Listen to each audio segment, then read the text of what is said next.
Support the Midwest Fire Weekend by donating to our GoFundMe. Visit the GoFundMe link in the description or scan the QR code to make a difference. Boston, it made niggas regroup.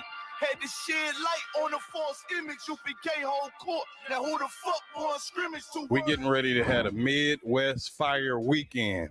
Then the ISBK Chicago coming at you once again to let you know about the Midwest Fire Weekend. Came to speak to you about some events we're having in Detroit, Michigan. Fire Weekend, Thursday, August 1st to Sunday, August 4th. Inviting all single Blacks, Latinos, and Native American Indians to our Midwest Fire Weekend. And you know what it is. It's that time of the year again. It's the Midwest Fire Weekend, hosted by Captain 13th Out Marquardt, August 1st through the 4th. Real ISBK Kentucky here to invite every so-called Black, Hispanic, and North American Indian to the Midwest Fire Weekend, Detroit, Michigan, August 1st through the 4th. Tune into the Midwest Fire Weekend from August 1st to the 4th.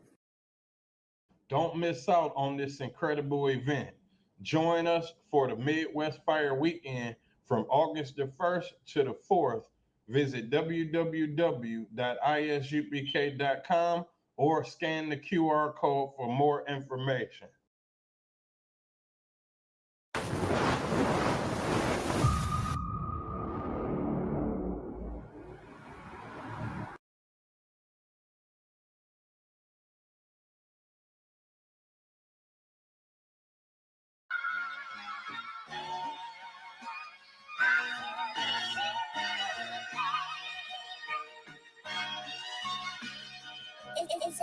Cops wanna kill me cause I'm black.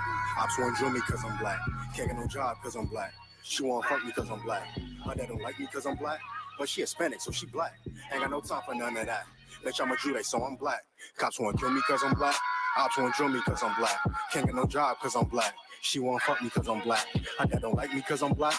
But she Hispanic, so she black. Ain't got no time for none of that. Bitch, I'm a Jude, so I'm black. I can't fight the cops and the ops. Toting blocks, heavy on the block. While the crack tucked in the sock. Instead to help the ones I love. We was on the block for the grub. If you from my side, then it's love. Wanted big nuts, busting out the jeans. But we was hurting all the fiends. Without that crack, he was just like me. Dirty nigga from the concrete. But the white man dealt with sand. So we eating up the trash can. People ride by. Don't extend a hand, cause to them, this an average black man. So for him, that's why I gotta make it. I ain't talking rap. Before the slave ships, I'm one of a kind. Y'all can't take it. I can never leave my spot vacant. Cause I'm black. I see crowns and I take it cause I'm black. I never been in no spaceship, but I know a UFO when I see it. I know that it's gonna come when I need it. I put faith in God more than Bible reading. So I don't play that shit. Address them when you see him. Cops wanna kill me cause I'm black. Ops wanna drill me cause I'm black.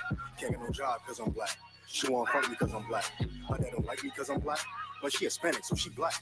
Ain't got no time for none of that. Bitch, I'm a Jude, so I'm black. Cops wanna kill me cause I'm black. Ops wanna drill me cause I'm black.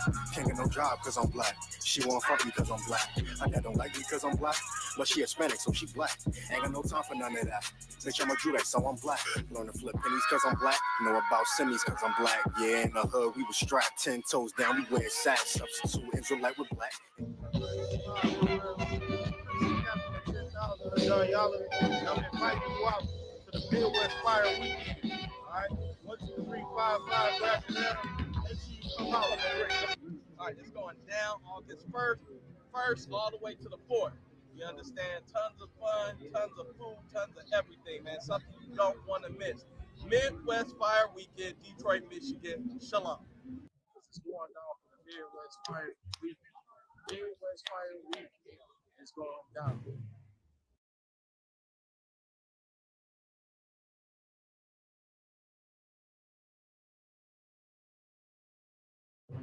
Prepare yourself for an event unlike any other. Join us for a powerful discussion by 13 Shield Commanding General Yohana. I hope y'all come out and join me, man, in Detroit.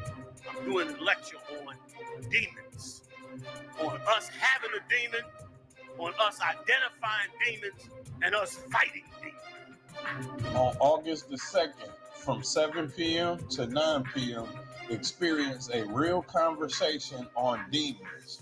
Are demons real and are they among us? Enjoy free food and a safe environment as we dwell into a deep, thought-provoking discussion. Need accommodation?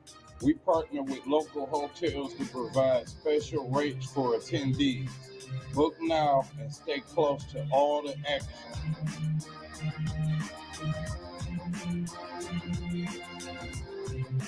Support our cause and help make this event a success.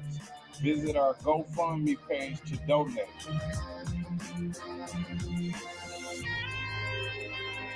Don't miss this opportunity to be a part of something major. Join us in this real conversation. Your presence is necessary. Tickets are $20 per person. Register now by scanning the QR code or go on Eventbrite by clicking the link in the description.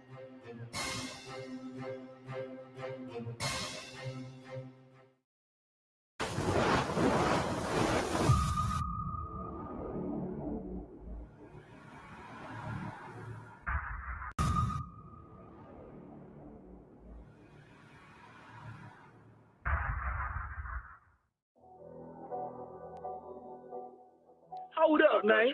Get ready for the most anticipated album release party of the year. Join us at Fled's Bar and Grill, an unforgettable night of music, entertainment, and celebration. The event kicks off at 10 p.m. on Saturday, August 3rd, featuring live performance by 144, The Rebel. Don't miss out on an exclusive track from the new album. Mark your calendar and bring your friends and follow 144 on social media, all platforms. For more updates, 144 The Rebel release party. Be there.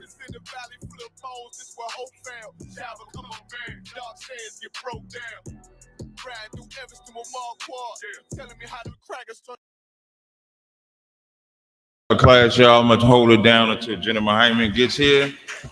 I try to do the best I can to answer your questions. I'm Captain Tazariak of ISUBK. Any questions in the room? Any questions from any brother or sister? Do we have questions online? Can you ask them if we got questions online?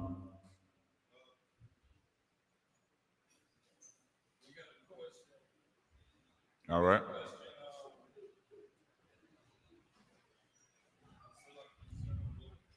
Okay.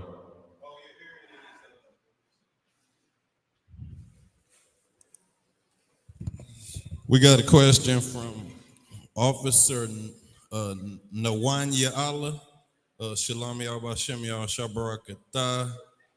At your mercy, can I get a breakdown on Galatians 2 and 21, Romans 6 and 14, and Romans 4 and 15? Okay, let's get this. Give me the scriptures again. You said Galatians 2 and 21? Galatians 2 and 21. Okay, let's start That's there. The first one. Yeah. Let's start there. Give me Galatians. Somebody read in the room, read Galatians 2 and 21. Or do they have to have the mic to read?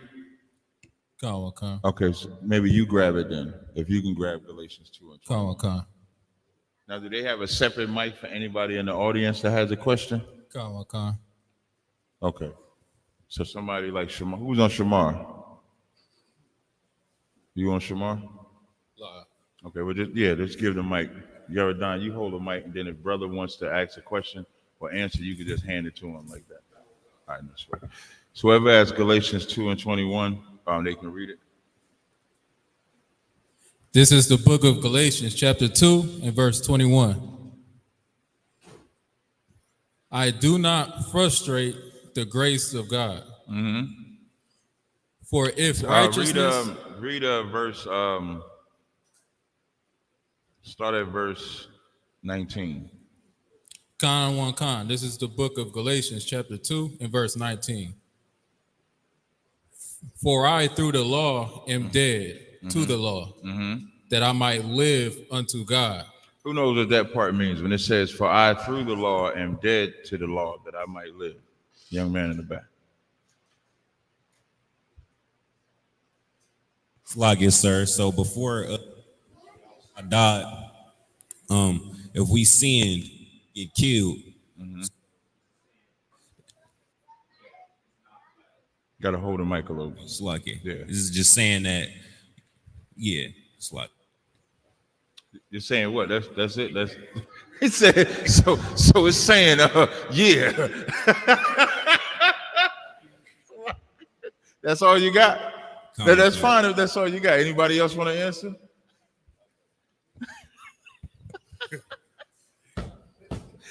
Yeah, that's the battle rap. That he dropped the mic right up there. So yeah. I believe it's saying yeah, like he said. No, actually, I believe the scripture is talking about that he no longer breaks the law, so he's dead to the law. He's not under the penalty of the law because he obeys it. Right. So you was right when you first started it. When you said under Moses, we would all have to die or pay a penalty because of the laws that we broke. But when it says that I might live unto God through Christ, now we all have life. Not to break the law, but we don't have to pay for the laws that we broke. So a lot of times when we're reading in the New Testament, when you see, like in Colossians, when it says, let no man judge you in meats or an offering or a feast day, people think that that means that you can't get judged if you don't keep it now. After you get knowledge of a Passover, knowledge of the Sabbath, you don't have to keep it, when really it's talking about what you didn't do before you found the truth. And so that's what 19 says. Read verse 20. Galatians chapter 2, verse 20. I am crucified with Christ. Now what? Read that part again. I am crucified with Christ. You're crucified with Christ, meaning the same way Christ died is the same way your old man died. So if Jonathan died to raise up Gabal Ya'ala, Jonathan was crucified with Christ so that Gabal Ya'ala could live. That's the same person though. One is the old man, one is the new man. So it says, I am crucified with Christ. Read. Nevertheless, I live. Keep going. Yet not I, but Christ liveth in me. And that's the most important part. Like, a lot of Christians and a lot of people say, yeah, Christ died for my sins. But if you're still sinning, Christ didn't die for that. Nor do you believe that Christ actually died for you. Because to have Christ in you means you have to walk like Christ. You got to talk, you got to act like him. Christ gave a commandment to us in Matthew 5:48 when he says, be ye therefore perfect as your Father in heaven is perfect. So now if Christ is telling you to be perfect, but you living like Jonathan instead of Gabar, then you are still sinning. So that in the back.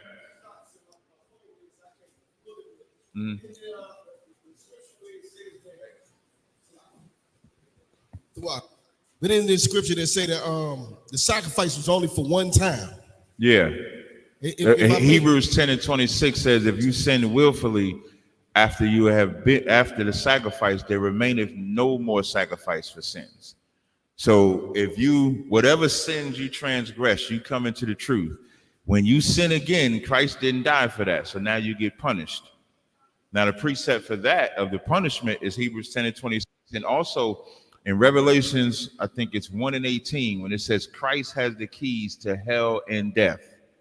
Does anybody know what that means when it says Christ has the keys to hell and death? Anybody? And this is how you can cut any Christian when they tell you fallen angels, Satan run things. Christ has the keys to hell and death means what? Same brother. You can keep it in the middle, y'all done. That way you ain't got to keep getting up like that. It's like it mean he got the power, the judge. To power to what? You're right. The power to what? Because of him dying for us. We know how he got the power. I'm saying he has the power to do what? To condemn you, or to save you. No, okay. When it says he has the keys to hell and death, he's not trying to save me. The keys to hell and death means he has the power to punish you as a judgment, or the power to unalive you as a judgment. Like when we go through hell on earth, we blame Satan for it. First of all, we never blame ourselves for anything that we do. We always blaming somebody else. You blaming your husband, your wife, your job, the white man, but nobody blames himself first. But when you get judged, that hell or that death comes from Christ. That's what he gained. So now that takes away the power of saying Satan is doing this to me. No, Christ is doing it. Christ is the one that can punish you. Christ is the one that can unalive you. That's what he earned by the sacrifice. You understand now? All right, let's try. Keep reading, brother. In Galatians 2:20. Kind of want to come. In the life which I now live in the flesh, I live by the faith of the Son of God. Now, when it says the life I live in the flesh, you know, your body don't change because you come into the truth, meaning it's still the same flesh. So when you see flesh in the scripture, you'll see flesh and you'll see spirit. Flesh is what you want to do. The spirit is what Christ, the spirit is what the Most High wants you to do. Like if it was up to us, none of us would have drove to Detroit. What are we driving to Detroit for? I would not have no reason to drive to Detroit if I lived by the flesh. But living by the spirit, we travel to Detroit, we travel to Chicago, California, New Jersey, wherever the spirit or wherever the brothers or wherever this truth is, that's where we are. So when he says, for which now I live in the flesh, I live by the faith of the Son of the Most High, the body that we live in now is dedicated to that. It's not dedicated to ourselves. So we become unselfish because to live for Christ, you can't be selfish. Everybody understand? Keep going. Who loved me and gave himself for me. And that love does not come without correction. Like everybody makes love like it's this nice, soft, and wonderful thing. Like Christ said in John 8:32, ye shall know the truth shall make you free. Didn't say the truth gonna make you feel nice or warm or fuzzy inside. It's just going to be the truth. And if you love somebody, you tell them the truth. Now your delivery may change. So there may be some brothers you could talk a little rough. Some brothers you can't talk too rough. No sister is ever gonna take your rough talk. You gotta be tender with them. You know, they're gonna be crying anyway. So, but that's love because you have to tell them the truth, and that's what Christ did. When it says the scripture, when it says you gotta love like Christ loved the church, Christ corrected the church. Did you ever see how he talked to people?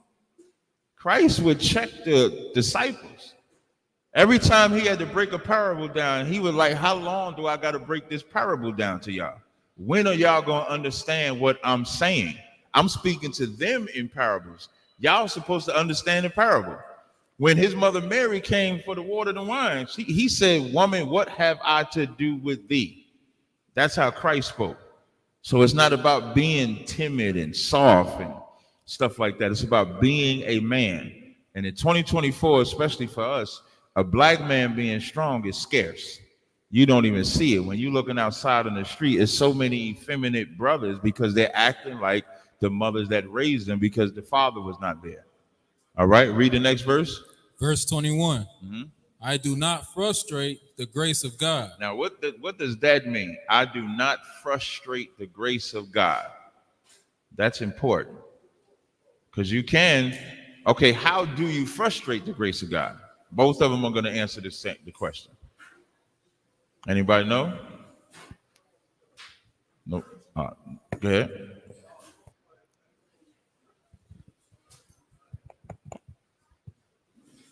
Let me see how to answer.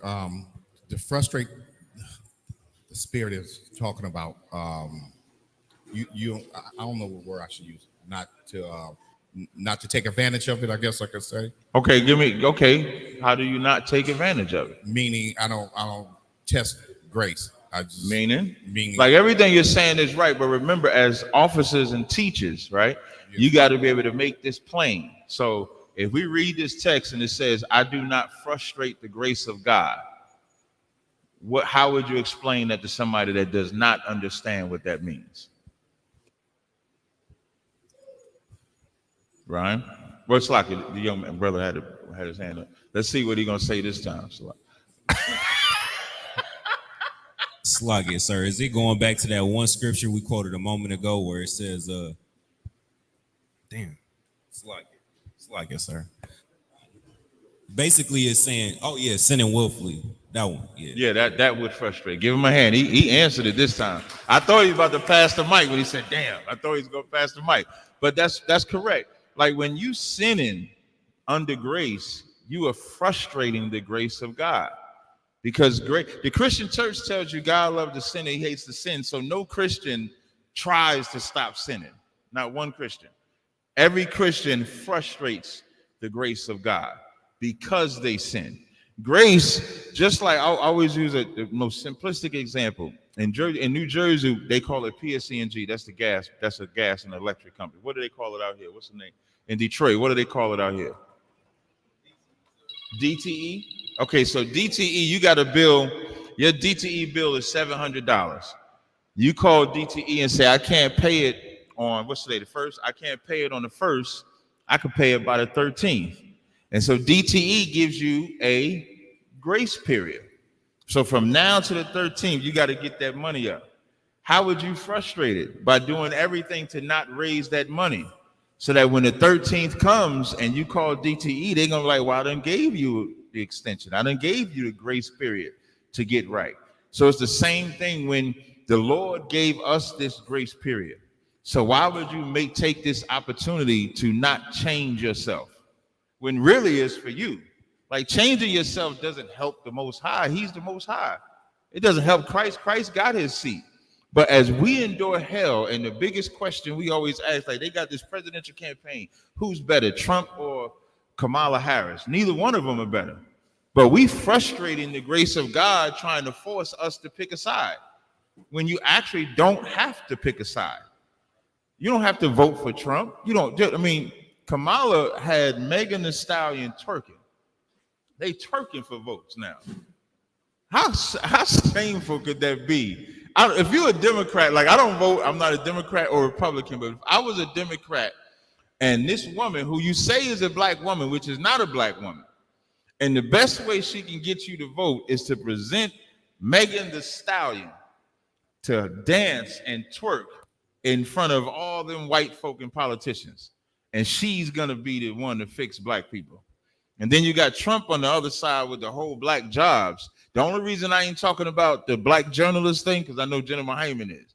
But that was, the only thing I will say is that them black women did an excellent job with how they harassed and asked Donald Trump all them questions. And they should be applauded for that. I think I got to battle Tommy Sotomayor on that, because he, of course, thinks them black women was horrible for doing the job because he hates black women. But they did y'all tell me y'all didn't watch that and say, damn, they asked every question I was thinking.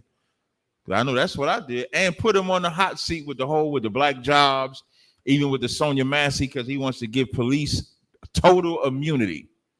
So you got one side want to give police total immunity. You got one side that let the police lock every black man they can find up, and you got to pick between one of them. And you wonder why you ain't frustrated. And every 4 years, we go through the same cycle. So that's what we've been doing since this captivity, frustrating the grace of God. Because everybody says that they love the Most High, but if you love the Most High and we read what he said to do, the minute that you make an excuse for not being able to do what God said to do, you frustrated. Because I have yet to see a law, and maybe y'all could tell me, I have yet to see a law in the Bible that we cannot keep. Does anybody know one? Now, if you know one, don't be afraid. But I don't know no commandment that I've read from Genesis to Revelation that when I read that, I say, I don't know if I can keep this one. Do y'all know one? Is there a law? So I don't. So it says, I do not frustrate the grace of God. Keep going. For if righteousness came by the law, then Christ is dead in vain. Now, when it says if righteousness come by the law, then Christ is dead in vain. Whenever anybody is breaking down the word law in the New Testament, you have to always, it's almost like the word Gentile. You know, the word Gentile could be an Israelite or a non-Israelite, because the word Gentile just means nation, and Israel is a nation, right? So the same thing with the word law. The law could be either the punishments of the law, or it could be thou shalt not commit adultery. So when it says if righteousness comes by the law, what that's talking about is if there was a punishment that could correct us, there would have never been a need for Christ. Like the punishment for homosexuality is what? Death, right? Does that stop people from being homosexuals? It does not. The punishment for adultery is death, but that doesn't stop you from committing adultery. But I bet all of us stopped committing adultery when we actually obeyed the Most High. Without being killed, we stop committing adultery. Without being killed or punished or having a bad disease, we stop the foods that we ate. We stop celebrating all of those things, which lets you know you don't need the punishment to follow and obey God, because none of us have that. What's the rest of the questions that he had? Any questions in the room? Well, he had another scripture, sir. Okay, no questions in the room? Okay, I'll take the question. You can go ahead with the other scripture you had. All right, this is the book of Romans, chapter 6 and verse 14. Mm-hmm. You said Romans 6 and 14? Con one con. Go ahead. For sin shall not have dominion over you, for ye are not under the law, but under grace. So who knows what that means? Anybody? It's bad. Don't read that verse again. Count one con. This is the book of Romans, chapter 6 and verse 14. For sin shall not have dominion over you, for ye are not under the law, but under grace. What does it mean for sin to have dominion over you? Yeah.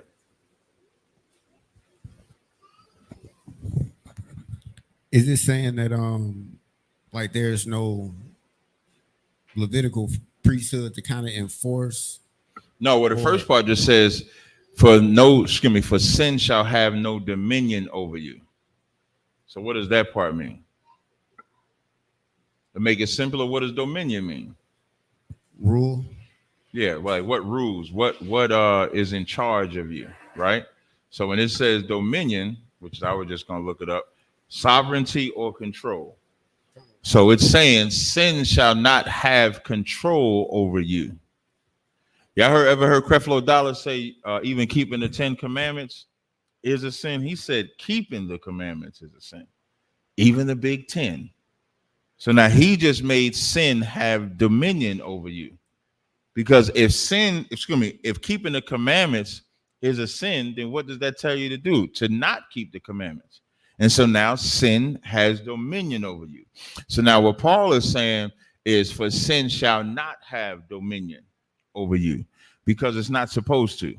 You're not supposed to give into your fleshly desires. Like, you should be stronger than a plant when it comes to weed. Weed is amazing to me because everybody, I don't like when the white man legalized weed, there's no place you can go that they ain't smoking weed. Me and the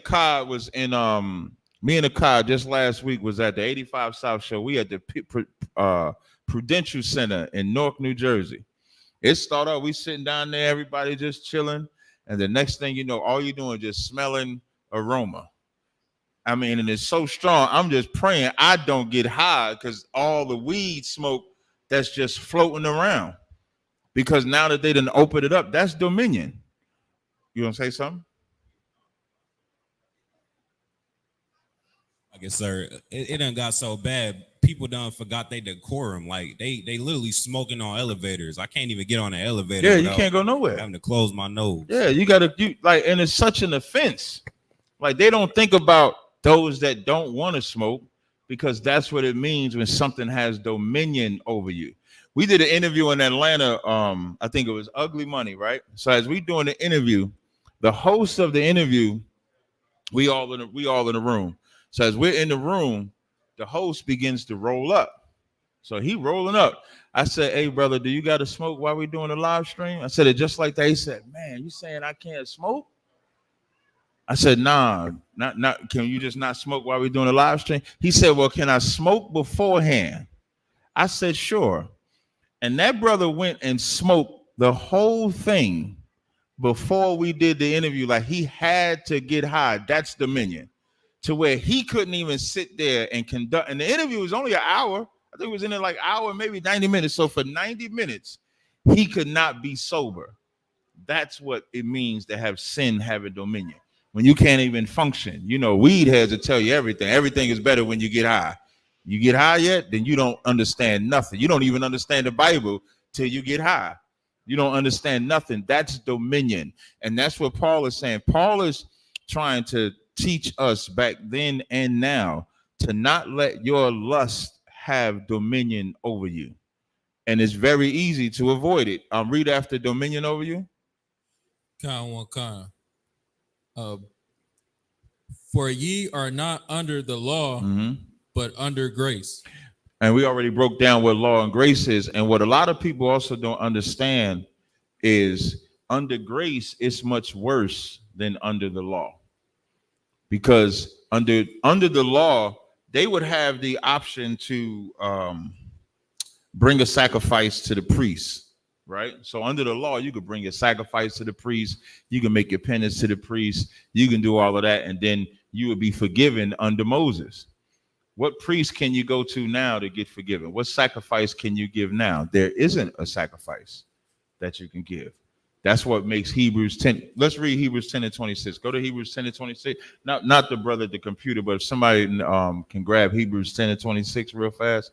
And then are there any other questions online? It was one more scripture in that question, sir. Okay, before we do Hebrews 10 and 26, what was the other scripture?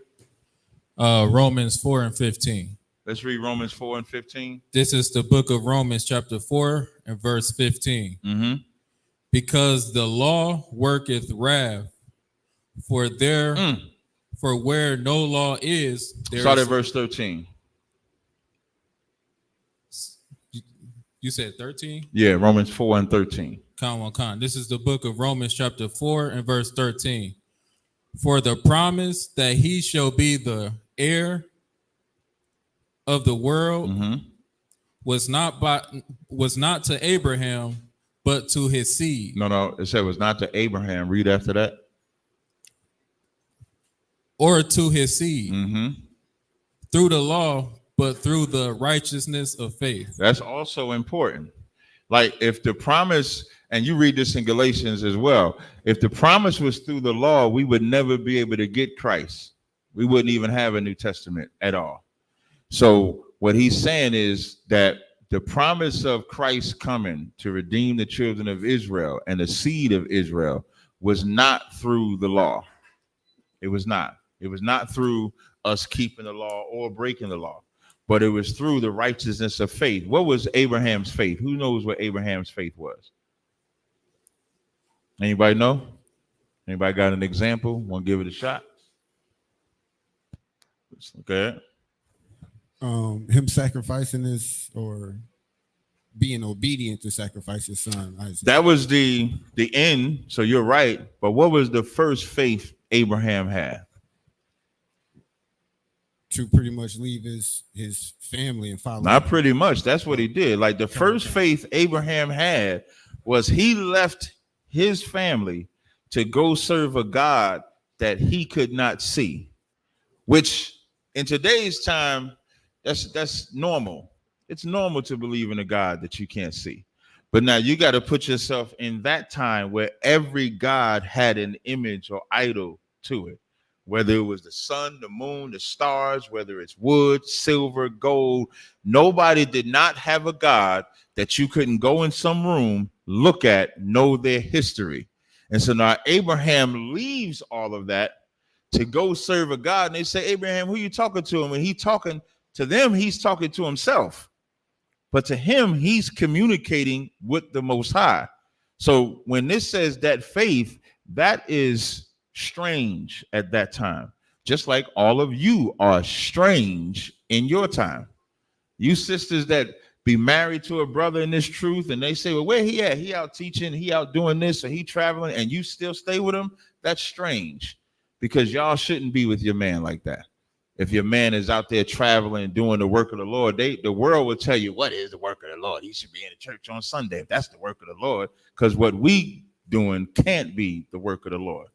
Even what we do to sacrifice your job, your family, your children for men you don't see, for men you don't know. None of us know each other without the faith of Abraham. None of us.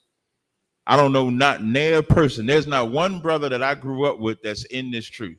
There's not one family member I grew up that's in this truth. Every brother and sister that I would give my life for, I do not know without having the faith of Abraham.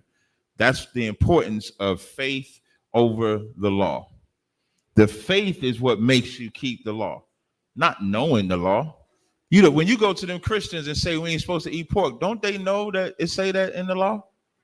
You ain't never battled a Christian and when you said, well, Leviticus 11 chapter say we ain't supposed to eat pork. They ain't never say, I didn't know that. They ain't never said that, because every Christian believes and knows that Leviticus the 11th chapter at one time, this is how Christians said, at one time we couldn't eat the pork. But Peter had that vision and God just cleaned everything. They would say that, or they say Jesus said it's not what goes in the body that defiles you, but it's what comes out the body that defiles you. So you can't even say that they don't know the law. They absolutely know the law, and they absolutely break it because they don't have the faith of Abraham. And that's why Romans 4:13 says, through the righteousness of faith, because faith is what makes you righteous. With everything that's going on right now, y'all do know that we believe that flying saucers, whether y'all want to say flying saucers or IFOs, I don't care what y'all want to call it, angels from somewhere we can't even see is going to surround the planet Earth to save black people. I ain't even got to say nothing but that. That is insanity by the world standards. But because you believe that, you obey everything in this book. You get up in the morning, you travel, no matter what it is, you do all of that. Do you know how insane that is?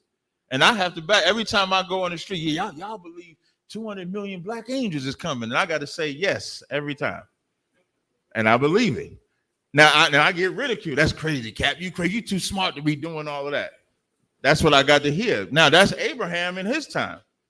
So when you going through them strange things, when they calling you crazy and when they calling you everything, know that our forefathers suffered the same things, but they never stopped obeying God at all. Read the next verse. Verse 14. Mm-hmm. For if they which are of the law be heirs, faith is made void, and the promise made of none effect. Now it says, for if they which of the law be heirs, the faith is void, and the promise made of none effect. So now what does that mean when it says, if they which are of the law be heirs, the promise is of none effect? I'll answer it for time's sake. What that means simply is, if it was based on the law, then the promise is gone. You can't have both. You can't say we got to go by the law and the promise. We go by the promise. The promise is like the root, and then the law comes after that.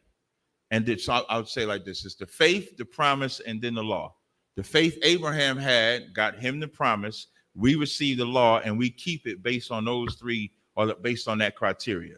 So that's what that means. Read verse 15. Verse 15. Because the law worketh wrath.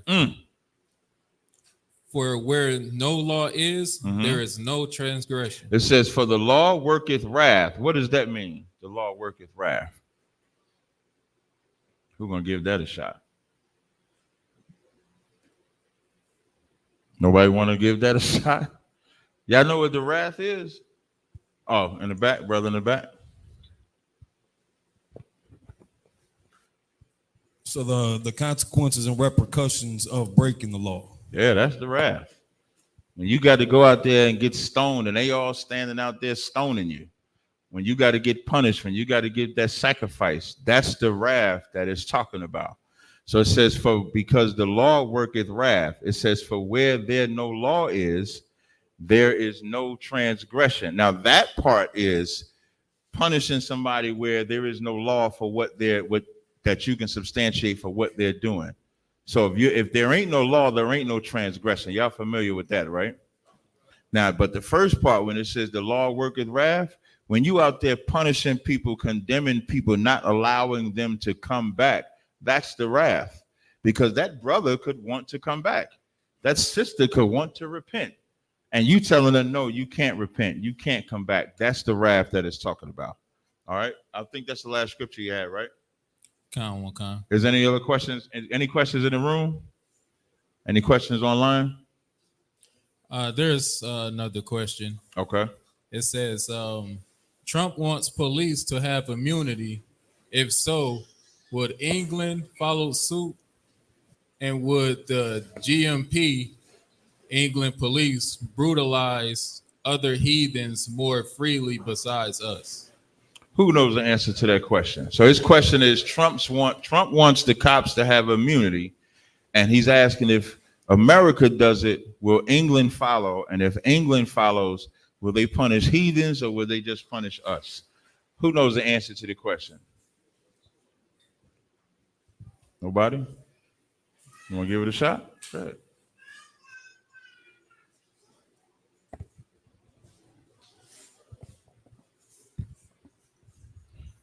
The water, sir. This troopers a wop. I was just Okay. I feel like they only gonna punish us. They're not gonna punish other. Exactly. Listen, make no mistake about it. This whole melanin thing, because Kamala, they got Kamala Black now, right? So Kamala is now a black woman, right? Why is she a black woman? Who knows why she's a black woman? Ryan. No. Okay. I know she's trying to get the black vote, but why is she a black woman? If I could, sir, it's because she, on the internet saying she keep hot sauce. Before you even get to that, but she's a black woman because she looks brown skinned. You got to start there. Black people suffer from colorism, something horrible. You know who don't suffer from colorism? White people. You know how you know white people don't suffer from colorism? Because white people do not shoot East Indians.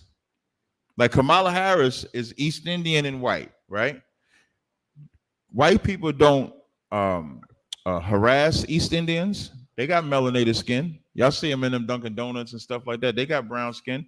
They ain't getting pulled over. They ain't getting arrested. They ain't getting locked up falsely. They ain't getting shot. They ain't getting none of that. Africans, that's not happening to them. When you see that happen to some funky African, it's a mistake. It's not the norm. It's like occasionally one African out of the million black men get harassed, that one little African. Arabs, for all the terrorism that they all supposed to go through, they don't get it because white people don't suffer from colorism, but white people were smart enough to create colorism for us, and we suffer from colorism. I was just talking to a car when we was rolling up. They used to have something called a brown paper bag test.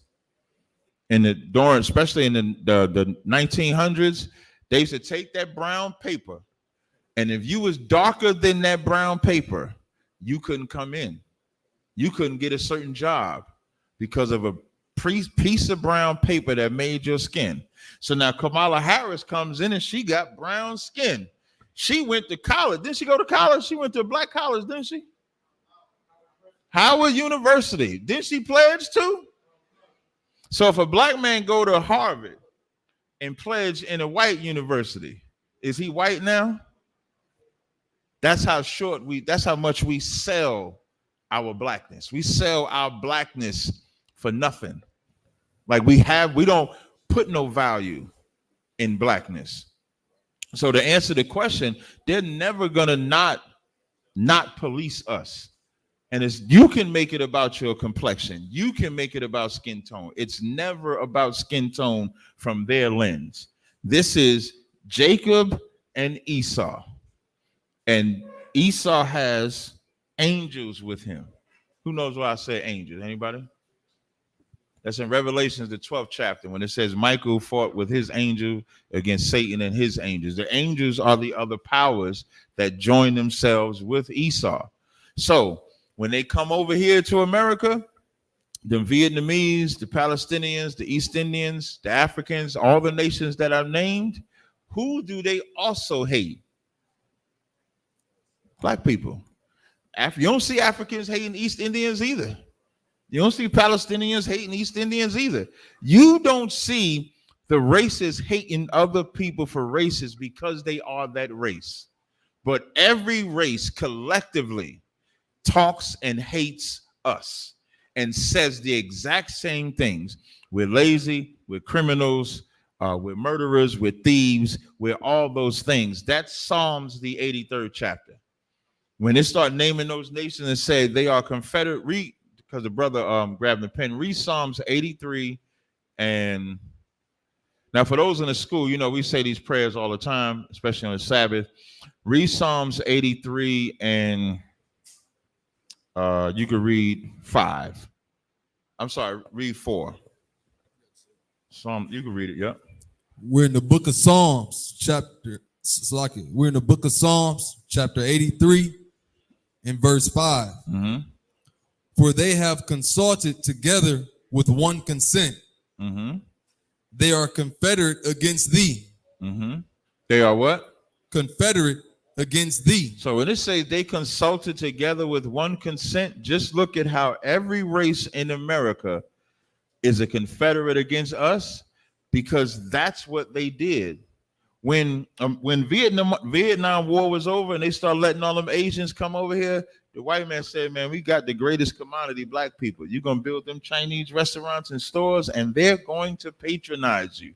They don't know how to not patronize you. And they do it. They told them East Indians, don't worry, we got commodity for you. These black people are going to patronize you. They don't know how not to patronize you. And when you look in our stores, when you look in our communities, every non-black and Hispanic store gets patronized. Ours is called mom and pop shops. Ours is like it ain't even a nigger section. It's the worse than the nigger section for our business. You have to actually have a term called support black business. There is not a term that exists that support white business, support Asian business, support African. It don't exist because they're all supported, but we're not supported because they have all come together under one consent. Keep going. Verse 6. Mm-hmm. The tabernacles of Edom. The tabernacles of, that's the white man. Keep going. And the Ishmaelites. That's the Arabs. Okay. Of Moab. That's Chinese. And the Hagarenes. That's Africans. That's all of them. When you go into 6 and 7, you're going to get the Japanese, you're going to get more other nations. So to answer the question, they're always going to be against us. The plans that they have is always to say, how can we trodden them underfoot? And the hustle that they give is they make you believe of the illusion of inclusion. So Kamala Harris is about to parade herself as a black woman. And black women, any black woman that will vote for Kamala Harris is crazy to me because she showed you what she thought of black women when she let Megan Thee Stallion do that for her. When she let Megan Thee Stallion be her, you don't think that was strategic to let Megan Thee Stallion do it? And what's she basing that off? Because all she see is black women twerking their ass off all online, everywhere. Y'all love Megan, Sexy Red, Glorilla. Who else they love? Those are top 3. Who? City Girls. Y'all love to pop the balloons on niggas. Ain't that the new show? Soon as the brother come up, I got a job. Pop, pop, pop, pop, pop. That balloon, and black women, y'all don't even realize y'all be foolish with the balloon popping because all it takes is one sister to pop the balloon and the peer pressure make you say, well, I'm going to pop the balloon too because he might be a good nigga, but just in case this sister right. Which when is a black woman giving a black woman good advice on keeping a man?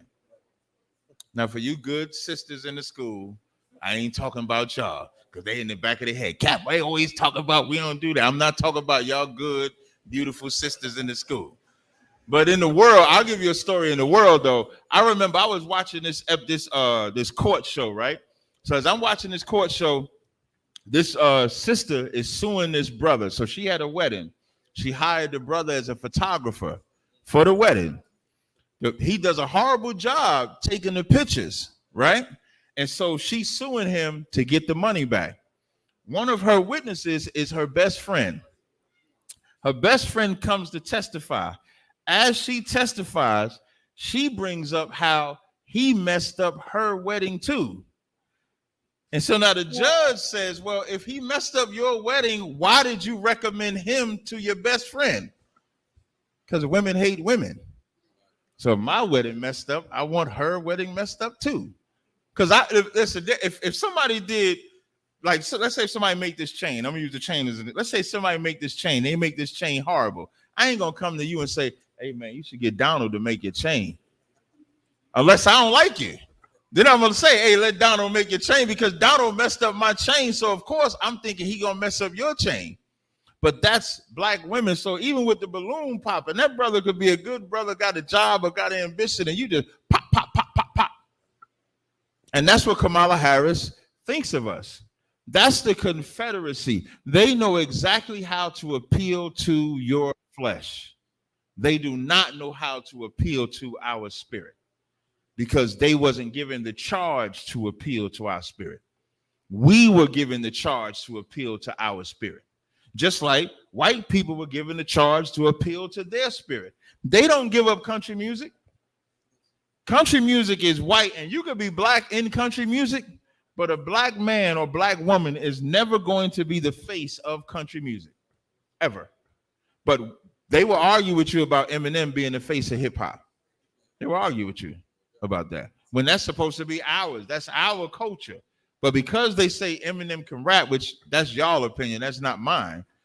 But because they say that, and when I say rap, I don't mean like he can't rap at all, but not rap good enough to where he can be in the conversation of the greatest. You know how many niggas has been rapping? And you telling me he better than all of them? You're gonna put him at the top? But that's how much we'll sell our blackness. Trump got shot in the ear. He come out the Mini-Men. Now he black. He came out the Mini-Men. I saw him coming out for his little speech, and Mini-Men by 50 Cent was playing. They done made him a whole nigga. They done called him Tupac, Mini, especially when he gave that finger like that, that's him doing the black fist power. Now he's fully black. He got convicted of a crime. He's black. When him getting convicted of a crime doesn't make him black, that just makes him American. Because American is based off being a criminal. That's all it is. So I hope I answered this question. Any other questions in the room? Because I did want to do Hebrews 10 and 26. Any questions in the room? Y'all all know the Bible. Oh, good. So Lucky, so if I may, so with voting, America use voting just to, is it really like to control black people and Hispanics and Native Americans? Voting is, okay, from an American position, voting is not for blacks and Hispanics. Voting is to control everybody by the illusion of inclusion. Because, you know, you have something called the electoral vote and you have something called the popular vote. The popular vote does not get you elected president, but the popular vote makes people feel like they were involved. So you'll see instances where, so when Al Gore and Bush was running for the presidential race, Bush won. Bush Jr. won. Al Gore lost, but Al Gore won the popular vote. And so Al Gore is trying to fight and say, I should be president because I won the popular vote. But he did not win the electoral vote. And to show you how funny we are, when Obama beat Mitt Romney, Obama won the electoral vote. He did not win the popular vote. Mitt Romney won the popular vote. So just because you win the popular vote does not mean that you won the presidency. So certain states carry a certain amount of electoral votes. So like that's why states like California, Pennsylvania, those are like key states that they want to win, because if they win that one, and let's say it carries 15 electoral votes, they're now closer. Even when you look at the race, what is like 200 and something, it's like 200 and something votes that you have to get. That's not the popular vote, because the popular vote be in the millions. That 200 and something electoral votes, that's the people that actually cast the vote that matters to win. So, but to make people be involved, you ever see the movie Gladiator? When Gladiator, when the cat did the one killing, and he was like, "Are you not entertained?" That's the presidential election. That's the presidential race. The presidential race is meant to entertain you, and you seeing a lot of it now with the way Trump is performing and with the way Kamala is performing, to where it's a full out entertainment minstrel show that you're seeing. Go ahead in the back. Wait till you get the mic. Appreciate it. It's like if I made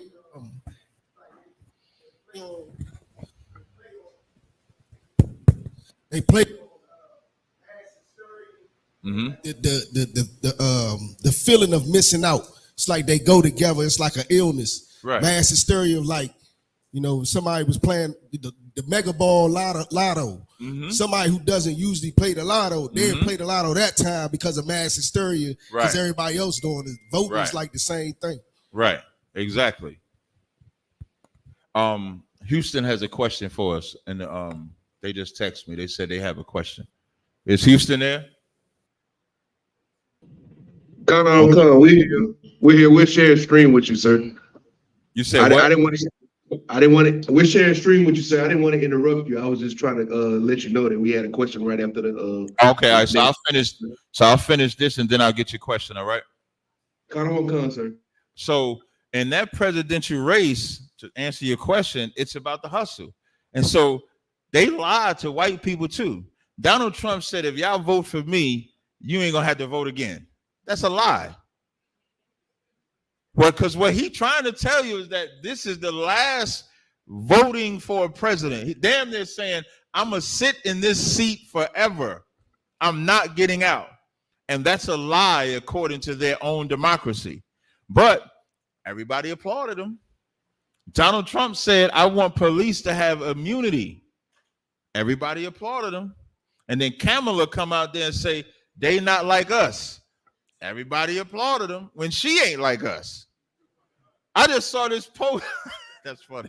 I just saw this post where it said black men stand for Harris. Talk about Kamala Harris, which is weird as hell because you want to stand for this woman that you say is black that got a white husband. She ain't even got a black husband. So so she's marrying within a race though, because she's white. But that's where the hustle comes in at. So they galvanize you. I think she pulled out hot sauce like Hillary Clinton, right? Didn't she pull out hot sauce too? So now she got hot sauce. So you telling me niggas is resorted down to hot sauce. And the sad part is because we make that our culture, we believe that. That's all it takes to be black. That's what makes the Bible so important. Isaiah 1:3 says, the ox knoweth his owner, the ass his master's crib, but my people Israel does not consider who owns them. And that's why you can sell being black so short, because there is no set standard. Like if you go outside this room and you take 20 black people and ask them what it means to be black, there is no standard. You come in here and say, what does it mean to be black? You're going to hear everything out of this Bible. Now there's a standard. Now there's a structure. Now there's a code of ethics. There's a morality. There's feast days. There's the way you dress, the way you carry yourself, how you treat somebody. Now we have something, a foundation that we can go to. You ask a white man, what does it mean to be white? They go into the Constitution of the United States. They have structure. They have a foundation. Black people don't. So we sell it for nothing. You understand now? All right, no sweat. Hey, Shapat, Houston, y'all there? What's your question? Slakia, sir, I have a question. What is the Star of Rampan? How does it relate to Dawah? Okay, so give me that. I think that's in Acts the 7th chapter and also in Amos the 5th chapter. So I think it's like Acts 7 and something, and Amos 5 and like 26.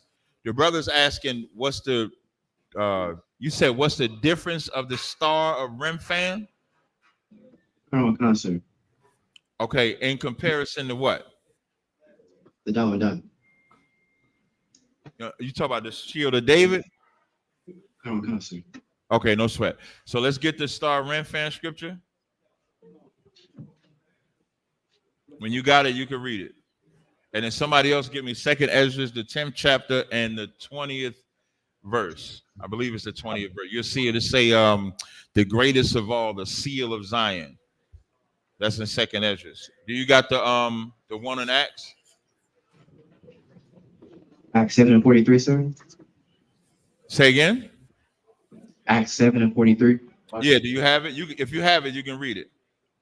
Come on, sir. This is the book of Acts, chapter 7, verse 43. Mm-hmm. Yea, ye took up the tabernacle of Moloch and the star of Remphan, figures which ye made to worship them. Wait.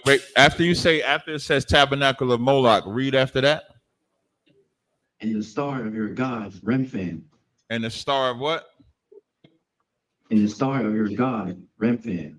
So now, what does it mean when it says the star of your god, Remphan? And I want a living example today. What does it mean when it says, so it says, he took the tabernacle of Moloch and the star of your god, Remphan. Read after Remphan. Figures which he made to worship them. So now, what does that mean? Anybody? The star of your God, Remphan. What does that mean? You need a mic. So, like, if I may, it's like a star, like today, like a movie star. Right. So you would be saying like somebody who's very familiar, or a lot of people have. So what is a movie? What is a movie star? Somebody who people watch. It's a person, right? A person, kind of. Right? So you're absolutely correct. And when it says figures which he made to worship them, the star of anything is what makes that thing famous. So a star shines just like a sun shines.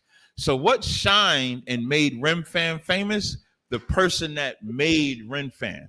That's the star of the God. So the star of Christianity, for example, is Cedra Borgia, who was painted as Jesus Christ. So when you say the star of Christianity, that's why every time y'all say, now I lay me down to sleep, you think of the white man.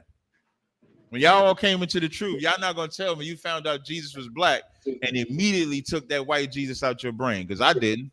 When I came into the truth and I closed my eyes, and I'm start praying and everything, I'm fighting the demon because I know he ain't white no more.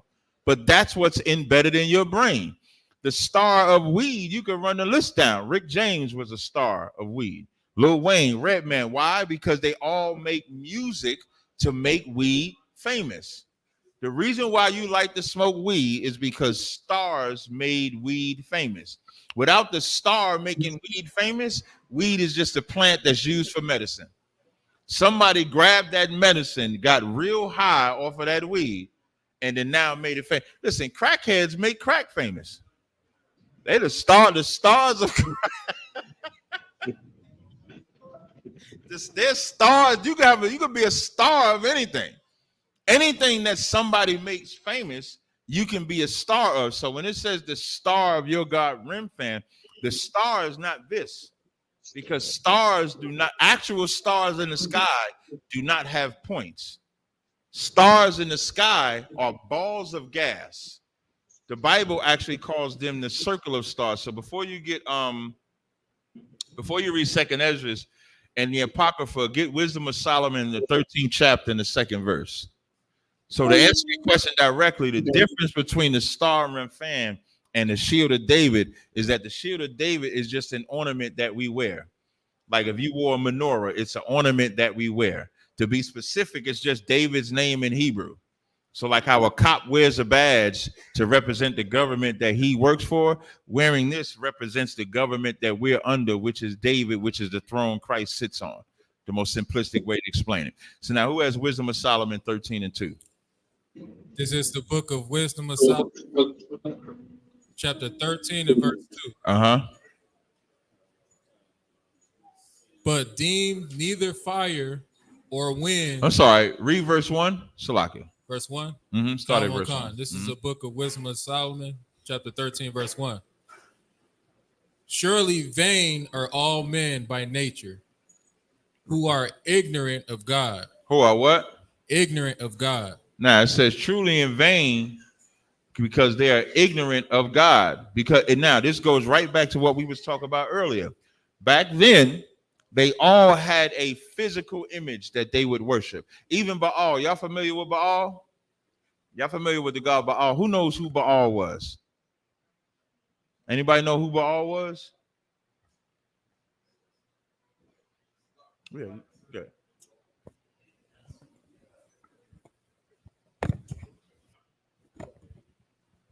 Lucky, sir, if I may, I believe is Baal have something to do with like the Tower of Babel or something like that? Nope. Oh, nope. okay. That's Nimrod. Oh, it's like Salaki, a fertility is before he became a god, who was Baal? That's what I'm asking. I'll say it like that. Before he became a god, who was Baal? Yatazar? He was a farmer. Like a lot of the gods come from pagan, right? Baal was a farmer. And he farmed so good, it's damn near like Michael Jordan. Like Michael Jordan played the game so good, they had the term everybody want to be like Mike.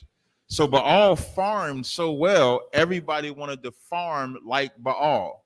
Baal did it like this, Baal did it like that. So now, and then Baal became a god. Michael Jordan will not have flown to dunk a basketball. Soon, Michael Jordan will have literally flew in the air. When they call him Air Jordan, they're going to say he's Air Jordan because he was flying in the air. That's what Baal was. So Baal eventually became a god. So it always starts out as a person. So that's why it says they're ignorant of God, because they need things to be seen to worship. Everybody said, I need to see my God. I need to see my God. That's the whole term of a black woman being God, a black man being God. They believe calling you a God makes you something, not understanding God means you have power.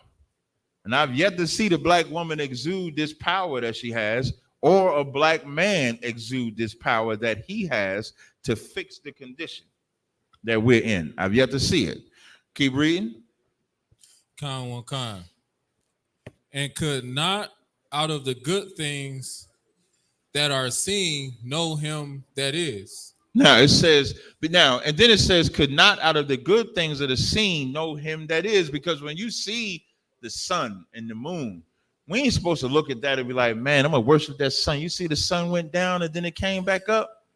That's something, man. And then you create a God around that instead of reverencing the creator that created that.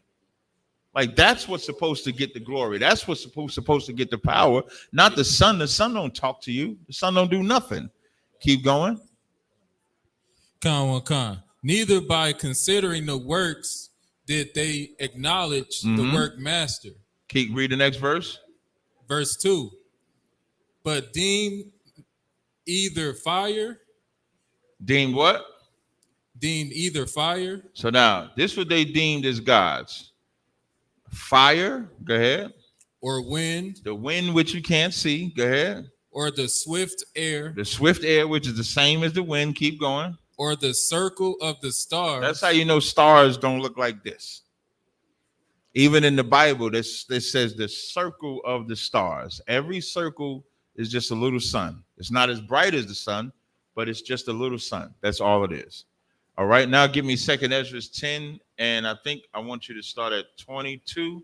Does it say the greatest of all? It might be 20, but I think it's 22. I'm gonna just double check. I'm just getting there with you. Okay, yeah, 2nd Ezra 10 and 23. The water, Yatazar. This is the book of 2nd Ezra, chapter 10 and verse 23. And which is the greatest of all, the seal of Zion. Do you know how great it is? When it says the greatest of all, the seal of Zion.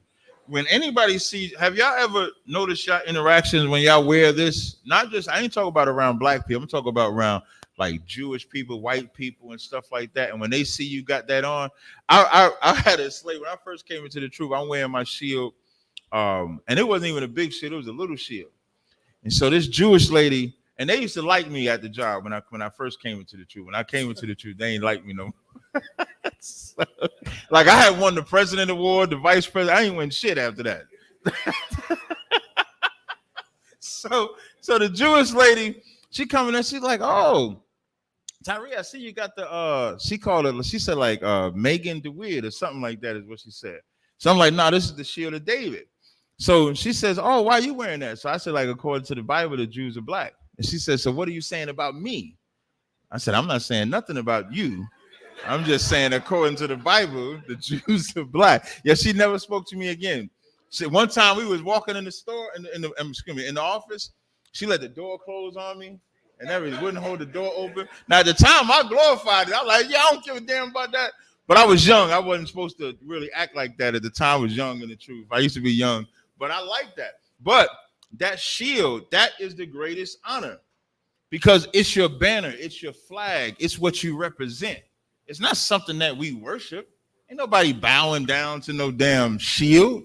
Ain't nobody bowing down to a menorah. Nobody is bowing down to any of that. So that's the difference, just to answer the question to the brother. The shield is just David's name in Hebrew. It's the Da.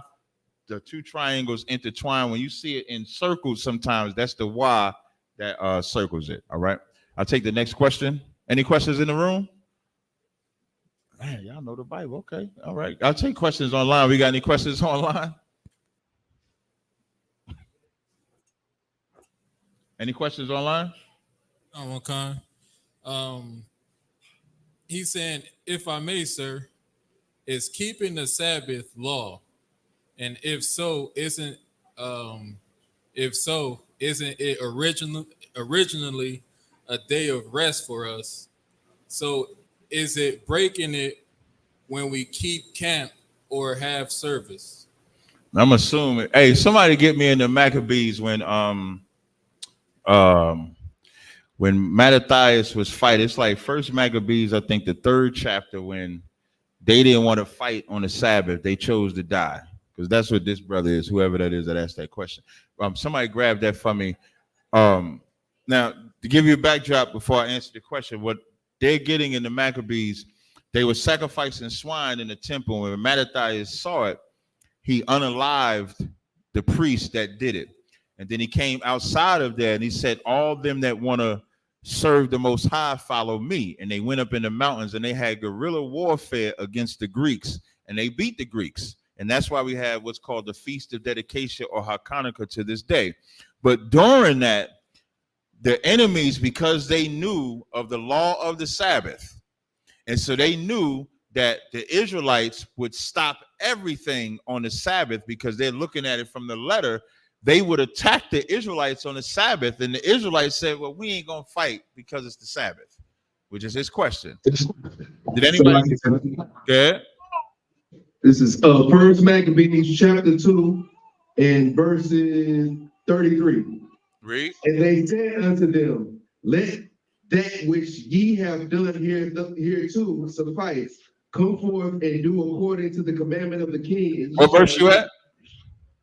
First Maccabees chapter 2, verse 33. 33 times. Verse 34. But they said, we will not come forth, neither will we keep the king's commandment to profane the Sabbath day. Now, this is the greatest problem with those that live by the letter of the law and those that live by the spirit of the law. Because his question was, if the Sabbath is law, why are we going to the camp? And then he said going to the temple too. Did he add that part too? He said holding service. I mean, ain't that part of the Sabbath service? To go do service? So we can't do the service. That's a Jewish man probably talking over there. You know how, and this is how demonic Jewish people are, right?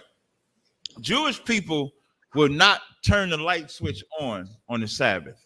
You know who they make turn the light switch on? Black people or heathens.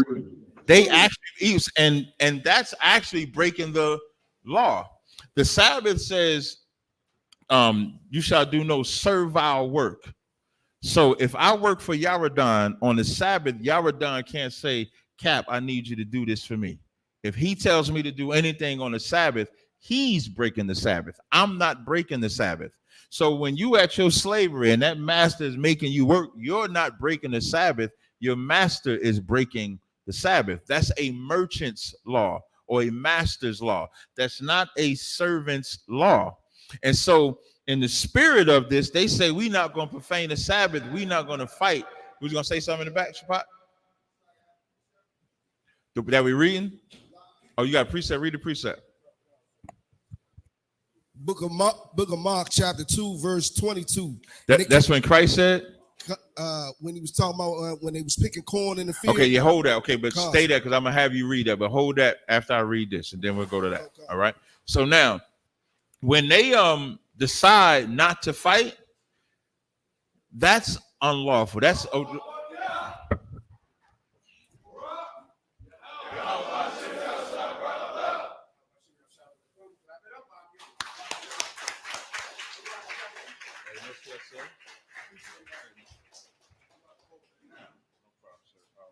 brother had a question on if the Sabbath is a law, why are we profaning the Sabbath by going to camp and keeping the Sabbath service?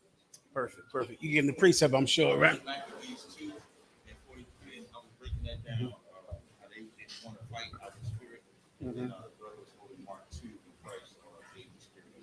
Perfect. So to understand the Sabbath, the easiest way to understand it is to just understand this. The Sabbath is for you. You are not for the Sabbath. The Sabbath is for you. The Sabbath is your day. The Sabbath was made for you. You were not made for the Sabbath. If you can just understand that, everything else that Christ taught us about the Sabbath can become quite clear to you. As a matter of fact, let's have a drink to celebrate the Lord's Day. It's today the Sabbath. When is the Sabbath? Whenever the Sabbath gets here, we're going to drink today for that day. Get that hand. Yeesh. If you got any scotch in there, I greatly appreciate it, all right? I'll answer your questions. Give the brother the precept in the New Testament where Christ broke that down. That's what Captain Tazaryak was referring to. You got it out?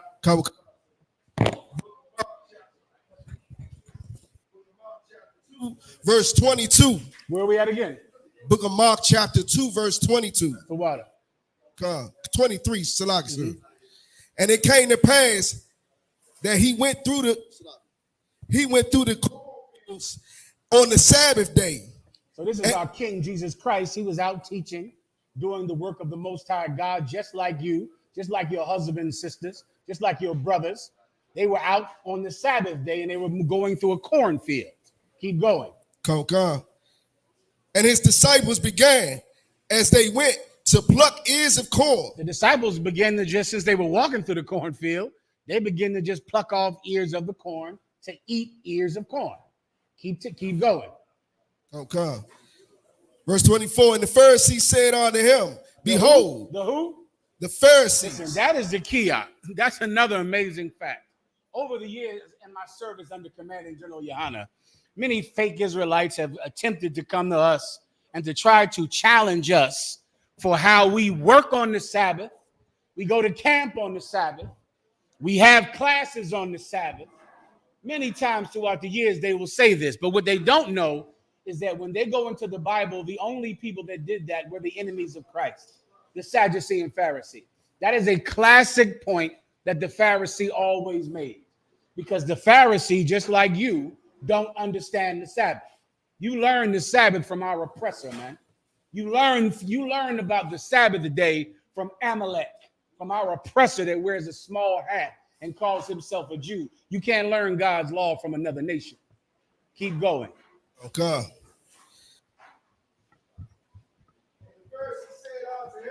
Behold, why do they on the Sabbath day that which is not Lord? You see, that's the question that Tazaryak posed earlier. Why do they on the Sabbath day do that which is not holy? That's what they said 2,000 years ago. Why are your disciples plucking corn on the Sabbath day when clearly Moses said, thou shalt do no servile work? The Pharisees do not understand Moses. Fake Israelites, you don't understand Moses. You don't understand the Bible. It's the best that you can do to crawl in here and try to get off of drugs. You're not a biblical scholar. You're not a theologian. You don't know anything at all. You're here to learn something. Everybody in the ghetto is a damn theologian. All of you are biblical scholars, aren't you? Shut your mouth. You don't know the Bible. You don't know your wife. You don't know your children. You don't know your neighborhood. You can barely survive. Let us teach you the Bible. Keep going.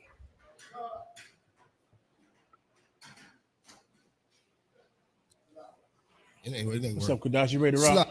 He went into the house of God in the days of... I'm tight with my time. This is Christ telling him about how David ate the showbread. If you want, skip down it. If thou wouldest known that I would have had mercy and not sacrifice, thou would have not punished the innocent. Give me that.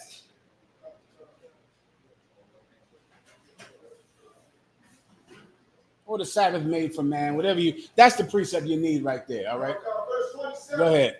And he said unto them, the Sabbath was made for man, and not man for the Sabbath. The Sabbath is your day to do whatever you want. Do you understand? That's what the Sabbath is. As opposed to Monday through Friday, which is what? That's when you do what your boss tells you to do. You have to obey that monster with money every other day of the week. You belong to him every other day of the week. You belong to him. But the warrior, but the Most High God put it in the law that finally, for one day of the week, you do not have to do what he tells you to do. You can do what you want on the Sabbath. The UPK chooses to work, to go to camp, to go to class. We choose to do good on the Sabbath day. And how could it be wrong to do something right on the Sabbath? Which one of you having his ox caught in a ditch would not venture to lift him out on the Sabbath day? It is a good thing to do good on the Sabbath. All right. This is the thing you want to understand. Whatever we do in here is right. Whatever you do is wrong. Now, if you can get that, and it can save me some time. All right, clap it up. All right, thank you. I appreciate you all. The water for the Scotch out there. Any other questions before I get to my topic? Also, we're going to go into Sonia Massey heavy, all right? You brothers should be ready to go out in the street and defend that sister and to punish the guilty. Let me get, just hold for me, please, Proverbs 9 and 7, all right? For now. Any other questions? I'll take them now. Got a question online. Do what up? From Officer Nwanyala. In Matthew's 5:17, what is the fulfillment, sir? Matthew 5 and 17. Someone read that, please. See you went out and see you went and got the good scotch out in Detroit. Give yourselves a hand. This read.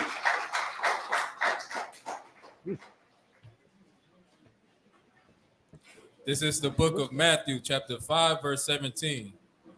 Think not that I am come to destroy the law or the prophets. You get that, right? Everyone knows that. Think not that I am come to destroy the law or the prophets.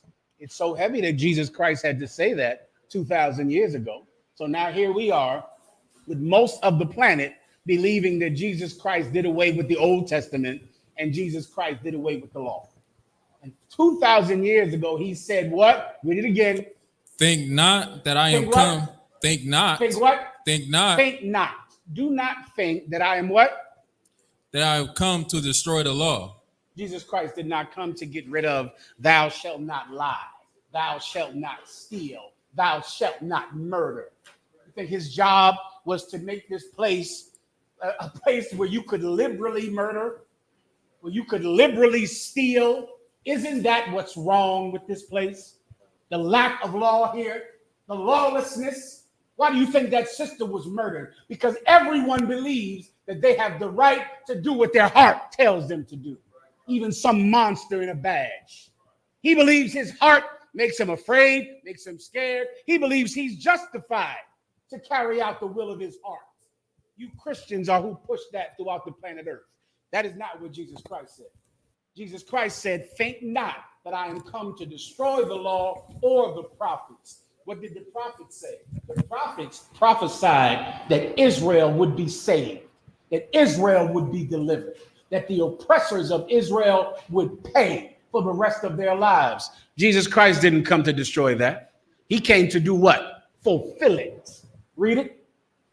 I am not come to destroy, but to fulfill. Now, this is important, okay?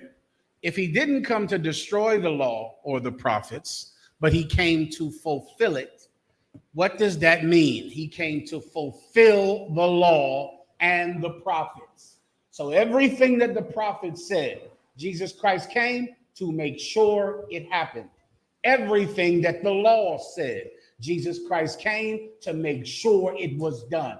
That is his purpose. His purpose is not to make you free to be more of a sexual deviant than you were before you found Jesus, or to be more of a liar or a thief or a whore than you were before you found God. His purpose was to make sure that the law happened, to make sure that the prophecies of the Bible happened. Read the next part. Verse 18, for verily I say unto you, till heaven and earth pass. Where is this question at?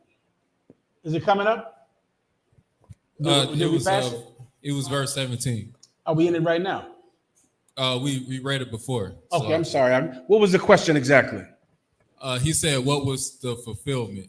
Okay, I just broke that down. Clap it up. All right, go ahead.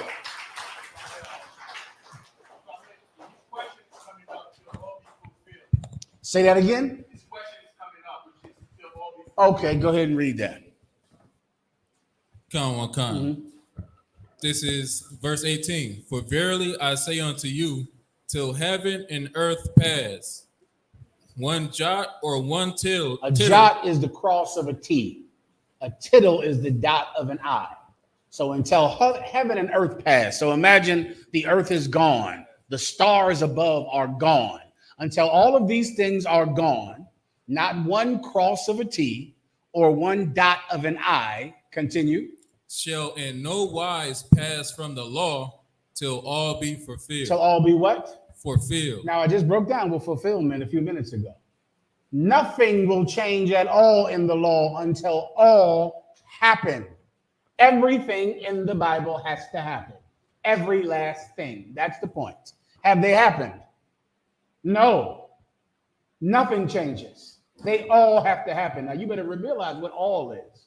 Think about what's in the Bible. The kingdom of heaven is in the Bible. That has to happen.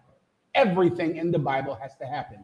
Justice is only found in the Bible. There is no justice in this world because this world doesn't obey God. It's going to. This world is absolutely going to obey God one day. That's the point. Everything that the law says, everything that the prophets say have to happen. Everyone understands. Now, let's say one day, let me give you a perfect example. Let's say one day our oppressor is finally unalive, every last one of them. That's prophesied in the Bible. The Bible says there shall be none remaining of the house of Esau, not one. That is a prophecy that has to happen. Now, when that time comes, then our war with them could be over. And then we could have peace on earth once they're all dead. Right? That's a perfect example of once it's over, once there are no more Edomites, they're all gone. And then now we can look fondly upon a white man. Much the same way white people look fondly at a deer's head on the wall. You ever see white people do that? White people go into the woods for days, stinking like deer urine. And they stay there for days just so they can kill this animal. And then they stab it and cut its heart out and put the blood on their faces if it's their first kill. And then when they put that head on the wall, they love that deer. That deer now is the most beautiful animal in the world. Look at how beautiful he is. One day we'll go, well, those white people sure could make skyscrapers back in the day. Those white people could really, really lie. They were excellent at lying. They made great. We'll talk about them fondly one day. Our war with them will be over. Not yet, but one day it will. Until all be fulfilled. Everyone understands. For what? All right. Next. Próxima. Questions in the room? No one has a question in Detroit, Michigan? Yes. Go ahead, Doc. I can't. Yes, sir. I can hear me. I can't hear you. Yes, I can hear I me. see you, Warrior. I see you up there. Give him a hand. What's that? Trinidad. Trinidad, I got you. What's your question, Doc? Yes, sir. So seeing that all that is taking place right now, in this place with regards to the heathen, I just wanted to find out, concerning the pride, how much, how careful we should be or be aware of what they are doing right now, especially, as we say, these heathens and them in general. I understand the last part of. He said how aware we should be of what? The heathens themselves, all the heathens and them, with their pride. With their pride? Being that, they're just unalive black people without any. I understand now. I believe you're saying since we have to be aware of how proud our oppressor is, because we have to deal with him in everyday life. So you have to know about him. What the warrior is saying is true. Let me give you a precept if I could, all right? Give me a precept I asked for earlier. Give me, Alex, I believe this might answer your question now. Give me Proverbs 9 and 7. Proverbs 9 and 7. First start with Proverbs 9 and 8, and then go to Proverbs 9 and 7. Many of you grew up in the Christian church, right? Because the Christian church is the religion of your grandmother's slave master, or the Catholic Church if you're Hispanic or so-called North American Indian. And there's a scripture in the Bible where Michael rebuked the angel Michael rebuked the angel Satan, right? He said, I rebuke thee. And Christians have run with that precept for 200 years to say, whenever you're in trouble, say, I rebuke you in the name of Jesus. I rebuke you in the name of Jesus. And because of the false understanding of that precept, a sister called the police because she was afraid. The police came and checked out her home. But this sister was even more afraid of the police that were in her home. And because of that, she said, I rebuke you in the name of Jesus, because she was terrified of them, because she knows what they do to people that look just like her. She knows that, and she was scared.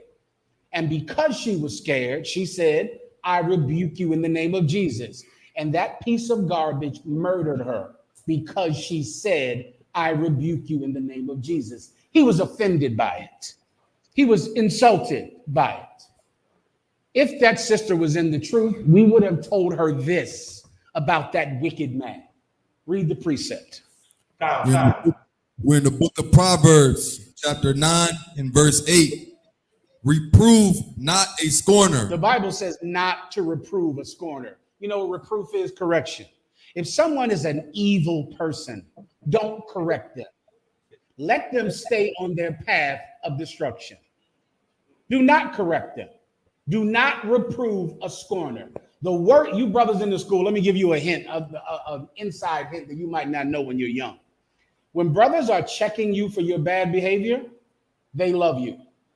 When the time comes when brothers stop checking you, they are finished with you. Do you understand? When that time comes where you continue being a drunk, but no one says anything. You continue not coming to camp, not participating, not reporting, and not a soul says anything to you about it at all.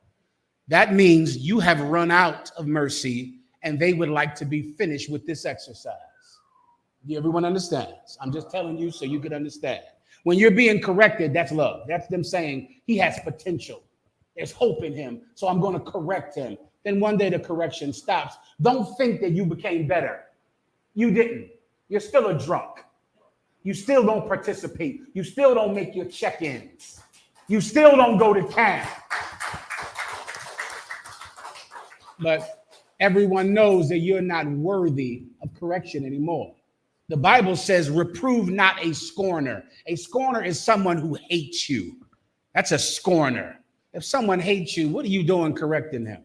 Let him die. Let God deal with them. Don't correct them. Fathers correct children because they love them.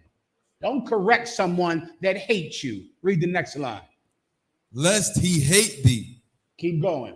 Rebuke a wise man. Read that again. Rebuke a wise man. Read that again. Rebuke a wise man. You see, Trinidad, this is what we teach sisters in the UPK. This is what we teach brothers in the UPK. Rebuke a wise man. If someone is wise, they'll hear that correction and they'll go, I better hear this person, man. You know what? They're telling me the right thing. You know, I might be making a mistake in this area, but I don't want to make mistakes. I want to do the right thing. So this correction, I will hear it because I am seeking perfection. That's what righteous people are doing in One West. We are all in here seeking perfection. But a hateful scorner, he's a wicked bastard and he does not want to be better. He does not want to improve himself. Read that last part again. Rebuke a wise man. Now go back up to 7. Verse 7.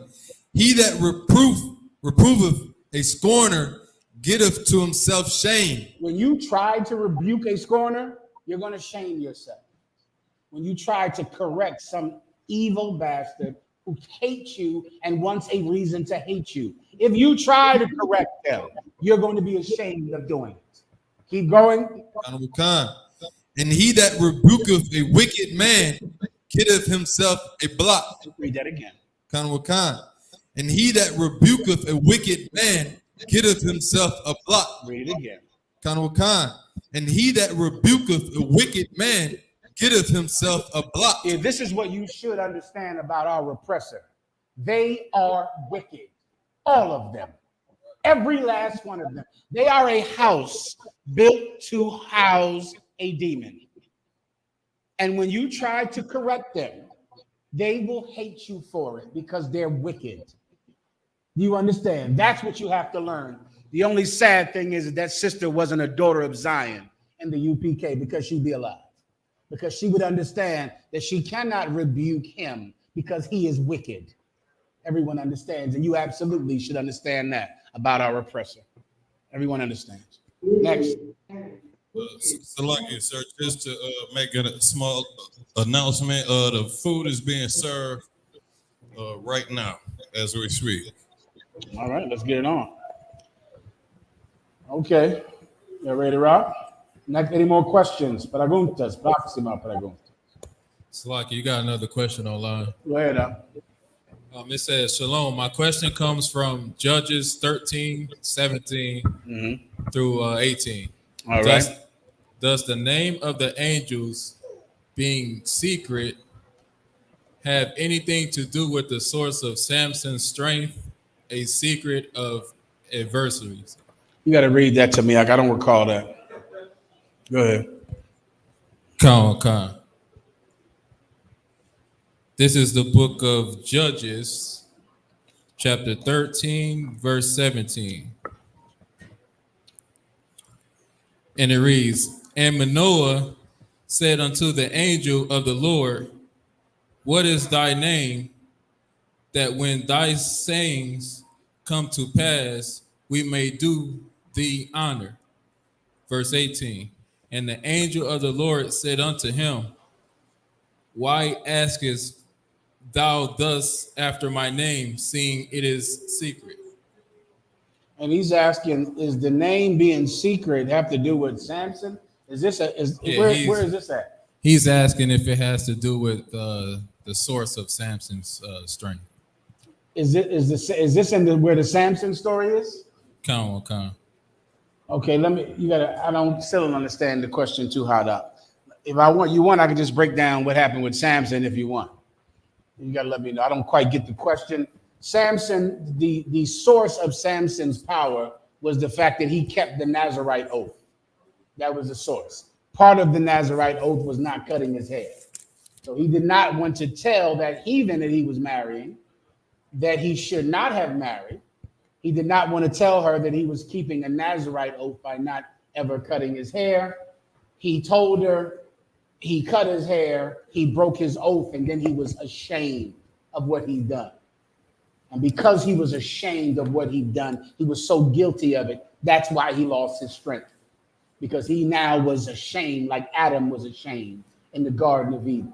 And then finally he asked the Most High, after he did penance, after he was a slave under those heathens and grinded out wheat for them, and they blotted out his eyes, then he felt repentant that he had earned the right because of the suffering he went through to ask the Most High God to use him one more time.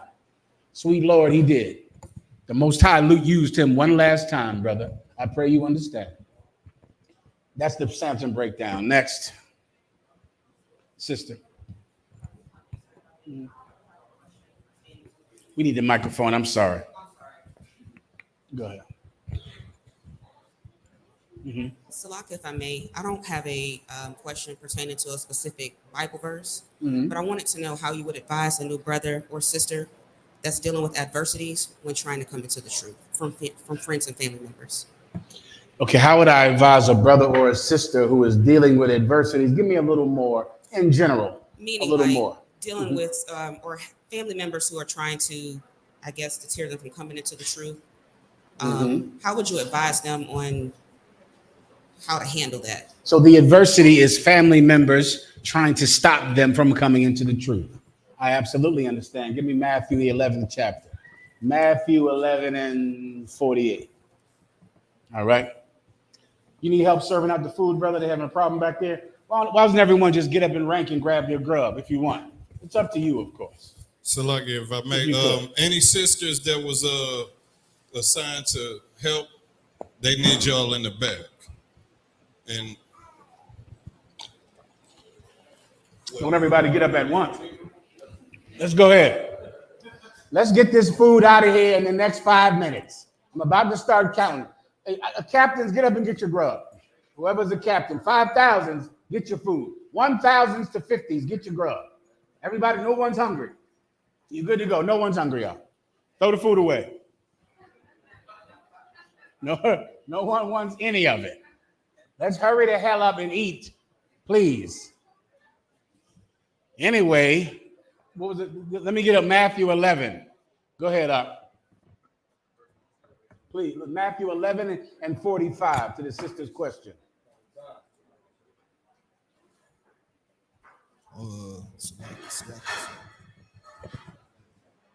Give him a shot. This is to the sister's question. The sister's question is applicable to virtually everyone that has ever come into the truth ever. It's applicable to the prophets of God. Let me tell you who else went through that adversity. Jesus Christ. Jesus Christ went through this exact same thing. The brothers and sisters that come after us will go through this exact same thing. Is that the one I want? I might be wrong. What does it say? Matthew 11. I'm at 45. Maybe I'm thinking, maybe it's Matthew 12. Let me get it for you, sis. Hold on.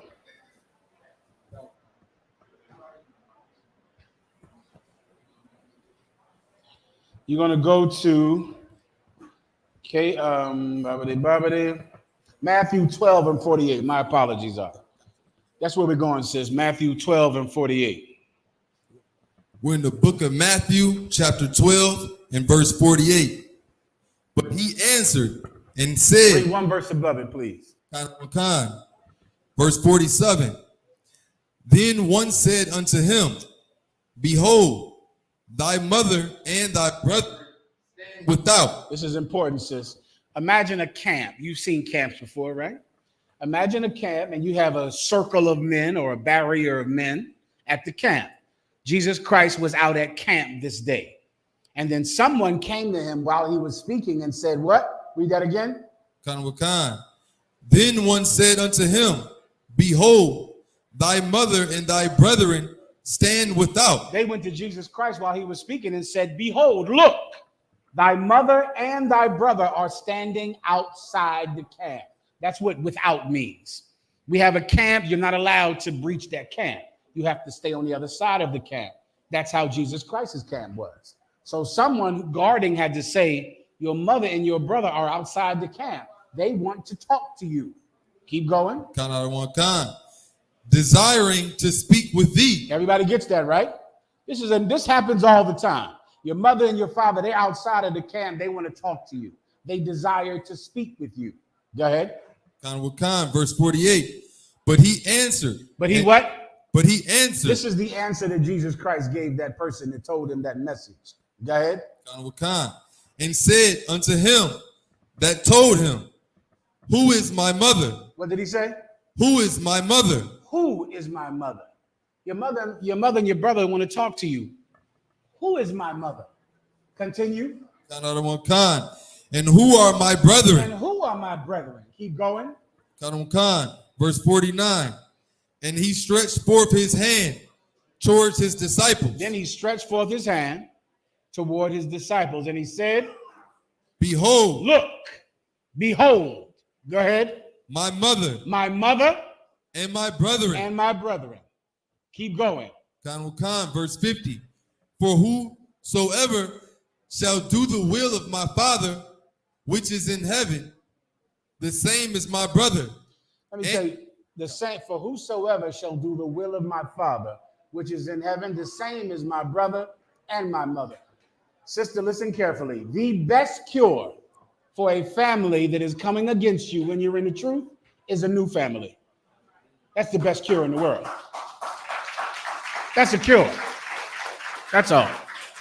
Now, it can be difficult to get a new family. It can be difficult to make the same bond with someone over belief that you believe you've made over blood. That can be difficult until you realize one thing. These generational curses that black people love to talk about, well, you get them from your family.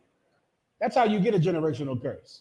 That's why it's called a generational curse. You inherit it like you do diabetes or debt. Do you understand? You inherit a curse from your mother, from your father. The same way you got high blood pressure, diabetes, and breast cancer.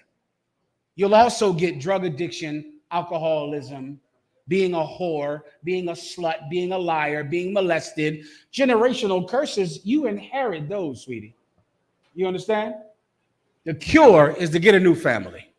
You know what you'll find in some cases? When your family of the world sees you got a new family, they'll see how functional you are now. They'll see that their curse is not on you. Some mothers see that. They go, well, you're my daughter, and all of us have been molested. All of us are poor. All of us have 3 and 4 babies' daddies, but you are different since you joined that group that I told you not to join. You don't have the family curse. I'm going to join so I can get rid of the curse my mother gave me. Before you know it, your mother is getting rid of your grandmother's curse. And then your grandmother is getting rid of your great-grandmother's curse. But someone has to step outside the family. Someone has to have the courage to end the curse. Get a new family. That's what I did. That's what we all did. Because what you'll find is that there is absolutely no way to stay in your family without having the curse. Your mom likes you to be cursed. It makes you like her. Do you understand? You ever see people on Maury Povich when they go, that's your baby. That baby has your earlobes. That baby has your eyebrows. That baby has your foot. Your parents, your mother, your father, they'll look at you and they'll go, you're not celebrating Christmas. You're not like me anymore. You don't smoke weed? I smoke weed. I smoked weed around you when you were a baby. I gave you a contact high since you were 1. Now you don't get high? You don't resemble me anymore. Your parents like to see their dysfunction on their children. That's why whores dress their baby daughters up like prostitutes. And they think it's cute. Why? Because the mother looks like that. You understand? Get a new family. Anything else? Next. Proxima. You got another question, sir. Yeah. That says, Salakia, sir, at your mercy, Barbara Shah. That line is moving very slow. Don't worry about the silk napkins out or the fine china. Just slop some of that soul food on that plate and let's get the hell out of here. Put that macaroni and cheese on the plate and let's go. This is not a fine French restaurant. If you want, I'll come back there. I can help. I'll bring the camera with me in a second. It'll be an education for all that see it. Keep going. My apologies, Quadash. Quadash worked hard on this. Give Quadash a hand. Quadash done got all these things together for me. And who brought the scotch in here? Was that a Kwamo? Where's Kwamo at? Kwamo, you got this scotch? Who did that? You, brother? Well, you're a man of distinction. I see something in you now.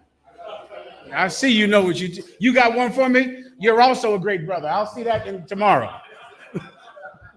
Whoever else wants to give me one, bring them on. All right, let's keep going. Could I get a general breakdown of Proverbs 19 and 7, Ecclesiasticus 6 and 8, and Proverbs 13 and 8? All right. This is the book of Proverbs, chapter 19. How many more questions do we have? A ton. I'll get a couple out, then I got to do the Sonia Massey, all right? I try to get it in when I can. Come on, let's go fast. More questions, sir, too, as well. If you have any questions in the room, please don't hesitate to ask. Everything will be okay. This is the book of Proverbs, chapter 19, verse 7. All the brethren of the poor do hate him. Yeah. How much more do his friends go far from him? He pursueth them with words, yet they are wanting to him. Yeah, this is a fact of life that you'll see here in this hell. The Bible says that the poor have no friends, but the rich have many friends. So many people think that they believe in Christianity because it makes sense in the Bible, or because God showed you that this is right. You believe in Christianity because it's the religion of the winners. That's why you believe in Christianity. Because white people are Christians and they have all the money, they have all the power. They're who you want to be. You want eyes that look like theirs. You want hair that look like theirs. You want to live in their neighborhood and drive their car and marry their woman. And that's why you chose their religion. Don't think it's anything more heavy than that. You just want to be like the winner. They won. The rich always have friends, but when you're poor, you don't have any friends. Why? Because people can't use you. And so now it becomes very difficult to find people that are your friends, which is why being in the Israelite School of UPK is such a treasure, because in here we find true friendship in here, something that is hard to find when you're a poor man. When you're poor, it's difficult. Now, if you hit the lottery, if you're some big drug dealer, or if you have a ton of money, it'll be raining women and raining friends. You'll have a lot of friends. But when you're poor, you don't. Carnelismo es un arma. Carnelismo es un arma. Brotherhood is a weapon now. It's a weapon. And in here, we find that weapon. Because we, because we love each other. And we're not trying to use each other. We're not trying to use each other to climb up the ladder. A lot of you evil bastards join those Greek fraternities.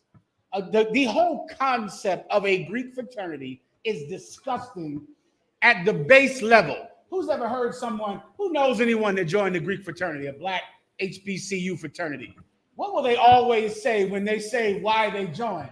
They'll say it's good for what? Networking. You join a fraternity for the networking. So you mean I will go and suffer to make this person my brother simply so I can make more money off of being his friend. That is not friendship. The whole concept of a Greek fraternity is I'm joining this to use you, to use our friendship to get a better job, to use our friendship to get a promotion. How in the hell is that brotherhood? When real brothers don't become brothers for gain, they become brothers to lose. They become brothers to suffer for another brother. Here you are in this fraternity calling him your brother, and you join so you can get a promotion. So one day you can say, I'm an AKA, so now all of the AKAs will have to vote for me when I run for president. That's what Kamala Harris did. That's not friendship, sweetie. That's manipulation. That's using people. And that's not real friendship. In the UPK, we learn how to be friends. And friendship is valuable above all things. Everyone understands. Please, Roy. Salaki, sir. That's heavy. I went to an HBCU in Oklahoma, and people, they join by like the popularity. So one chapter might not be popular at one school, but it might be at another. So you might have wanted to be at Alpha, but they're not popping on the yard. So you're like, you know what? I want to network. I'll go to Q. I'll choose whatever one gives me benefit on this campus. Whatever one gets me more girls or gets me more profit, I'll join that. How is that brotherhood? That's anti the concept of brotherhood if you're joining it for gain. You understand? All right, next. Please, sister, let me get the sister in the back right here. You got it, sister. Someone give her a microphone, please. It's like you, sir. Houston had a question as well, just so you know. Houston has a question as well, just so you know. Houston, here I come. Let me get this sister first. Salakia, sir. I wanted to know, are two scriptures precepts? Is Revelation? I'll get a napkin, please, up. If you have one. You want to know if these two scriptures are precepts? Sir. Revelations 1 and 18. Galatians 1 and 18. John 14 and 6. John 14 and 6. Let someone read it for the sister. The water, sir. Are we ready for the next round of brothers? Whoever is a trooper that wants to get some food, go ahead and get it. Sisters, go ahead and get some food if you want to get some food. You line up right after these troopers and we're done. Someone read the precept for the sister. Troopers and young men, if some brothers in there are just students, go up there and grab the food after the troopers. Get in line after them, all right? Go ahead. Chapter 1, verse 18. I am he that liveth and was dead, and behold, I am alive forevermore. Okay, read the other precept. And I've the kid, so like if I may The one- finish her. No, she said she had another one. She wants to know if they're precepts. What's the other one? There's a ladder for this one. I'm sorry? There's a ladder for this verse. Sir. Okay, go ahead. And have the keys of hell and death. All right, go ahead. What's the other precept, sis? The book of John, chapter 14, verse 6. Jesus said unto him, I am the way, the truth, and the life. No man cometh unto the Father but by me. Are they okay? You can use these to put these together. It's the same concept, the same point. It's the importance of Jesus Christ. And that's what these precepts are about, how important he is. That he is absolutely bedrock essential to you changing your life, or to you getting forgiven for the sins you've committed, or to blacks and Hispanics ever getting justice for that sister that was murdered, for the countless brothers and sisters that were murdered. Without him, we can't receive justice. There's no voting or marching or anything that you could do that will ever change policing in America. It cannot change. America would be drastically different if police did not kill people for talking back. It has to happen here. It has to happen. Can I get that real fast? Give me casuals, this casual killing act of 1669. Someone find that for me, all right? This is the casual killing act of 1969. It was passed in Virginia. And once you read this law, this happened in 1669. And that law is in effect today. Today, America cannot exist without killing blacks and Hispanics for minor infractions. For simply, many black people have been killed for talking back, for having lip. You understand? Like simply for talking back, you have to be killed for that, or else this country cannot exist without that happening.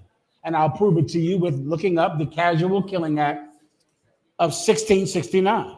I got it, Correct. sir. Go ahead and read it, Levi.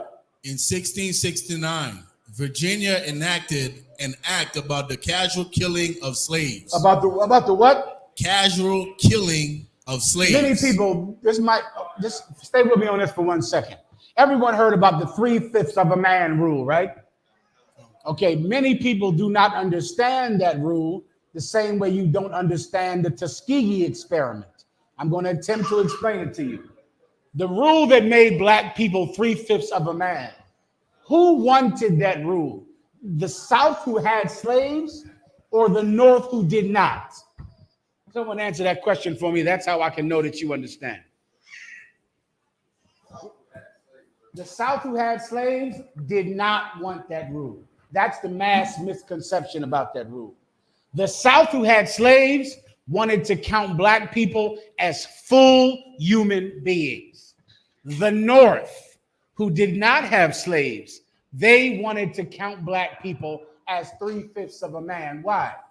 Because you get more benefits according to population.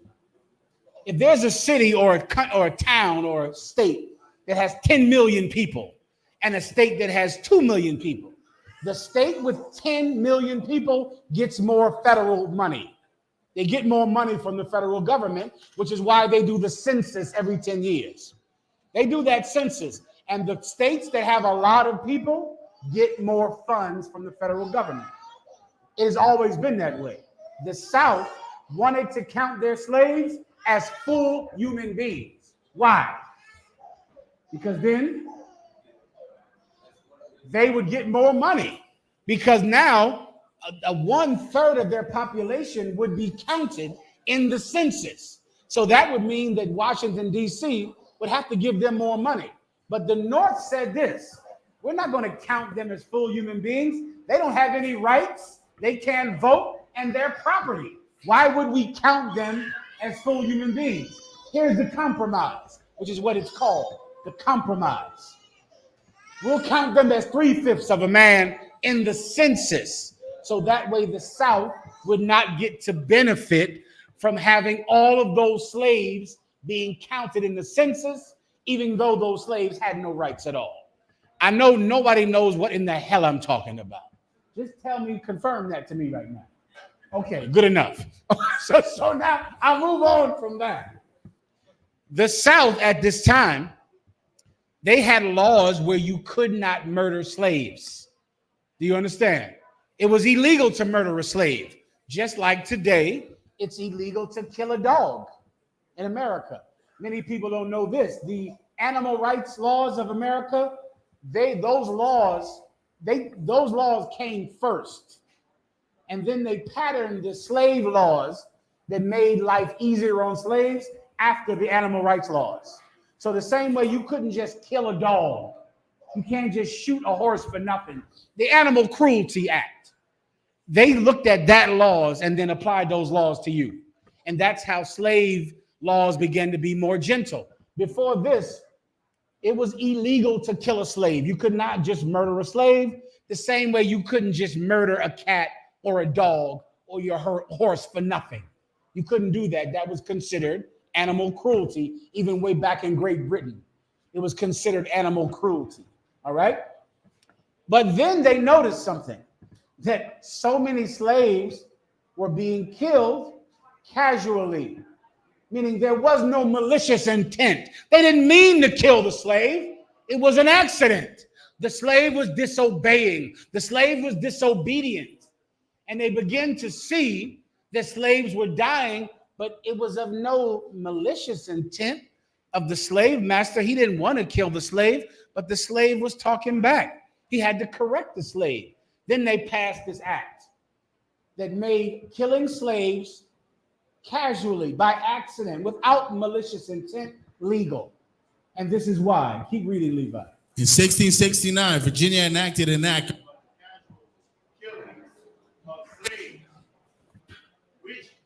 that masters who kill slaves deemed resisting. What? Resisting. Masters who killed slaves deemed resisting. This slave was talking back, being uppity, not doing what he was told to do. Keep going. Were exempt from felony charges. They could not be charged with a felony because it was an accident. You were in the process of correcting this slave. You did not intend to kill them. This had no malicious forethought, which is the prerequisite to charge someone with first-degree murder to this day. You have to intend to kill them. If you don't intend to kill them, then it's not first-degree murder. Well, this happened in 1669, where the slave master was simply trying to correct the slave. The slave was talking back. The slave was being disobedient. In the process of correction, the slave just so happened to die. That's not a felony. That's not a felony at all. Continue.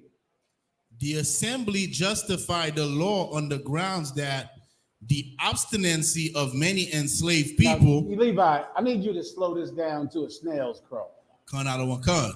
Because this is why Sonia Massey was murdered. This is why Fernando Castile was murdered. This is why Tamir Rice was murdered. This is why your grandmothers and your grandfathers were murdered. This is why you were beat up, simply because you said, "Why are you pulling me over? What is this about? What did I do? Why do you want my ID? You're going to be killed for that." Because this is the only way that America can exist. Listen carefully. Levi, please. The assembly, the Virginia Colonial Assembly, that is, justified the law on the grounds that the obstinacy of many enslaved people. The obstinance. Who knows what where's Alexa? You don't have Alexa down here. Someone look up obstinance. Look up audacity. And that's why Sonia Massey had to be killed. That's why Fernando Castile. Why are you pulling me over? What is this about? Get your hands off of me. What did I do? That's getting you murdered. That. Because slavery cannot exist with obstinance, with audacity. They cannot have this kingdom with that. It can't exist. Levi. Obstinacy means to resist the sanctifying power. It's going to That's salvation. it. To resist is all you need. To resist. When I pull you over and tell you to give me your ID, you do it. But sir, I'm an American citizen. Get out the car and shut your effing mouth. You're getting shot today. Because a slave cannot have dignity. Because if a slave has dignity, then he won't be a slave. The purpose of the aggressive policing in America is to make sure that you never develop any self-respect. Because self-respect will mean you can never be a slave. And I'm going to read it from the law. It's from the law. Go back to the law, please, in 1669. This is the Casual Slave Killing Act. Anyone can look it up. Go ahead. On October 20th, 1669, the Virginia Colonial Assembly enacted a law that removed criminal penalties for enslavers who killed enslaved people resisting authority. The assembly justified the law on the grounds that the obstinacy of many enslaved people cannot be suppressed by other than violent means. The obstinance of enslaved people cannot be suppressed without violence. They have to kill you. Or else you'll say, I'm an American citizen. I have rights. I have rights. You can't pull me over. I don't have to give you my ID. If you start to consider yourself someone with rights, with self-respect, how can you be the bottom class in this society? You have to be killed. You have to be killed. They must use violence to stop your obstinance, the audacity to ask, why are you pulling me over? What is this about? You know how many black people have been killed simply because they believed they were American citizens and had rights? And that's what got them killed.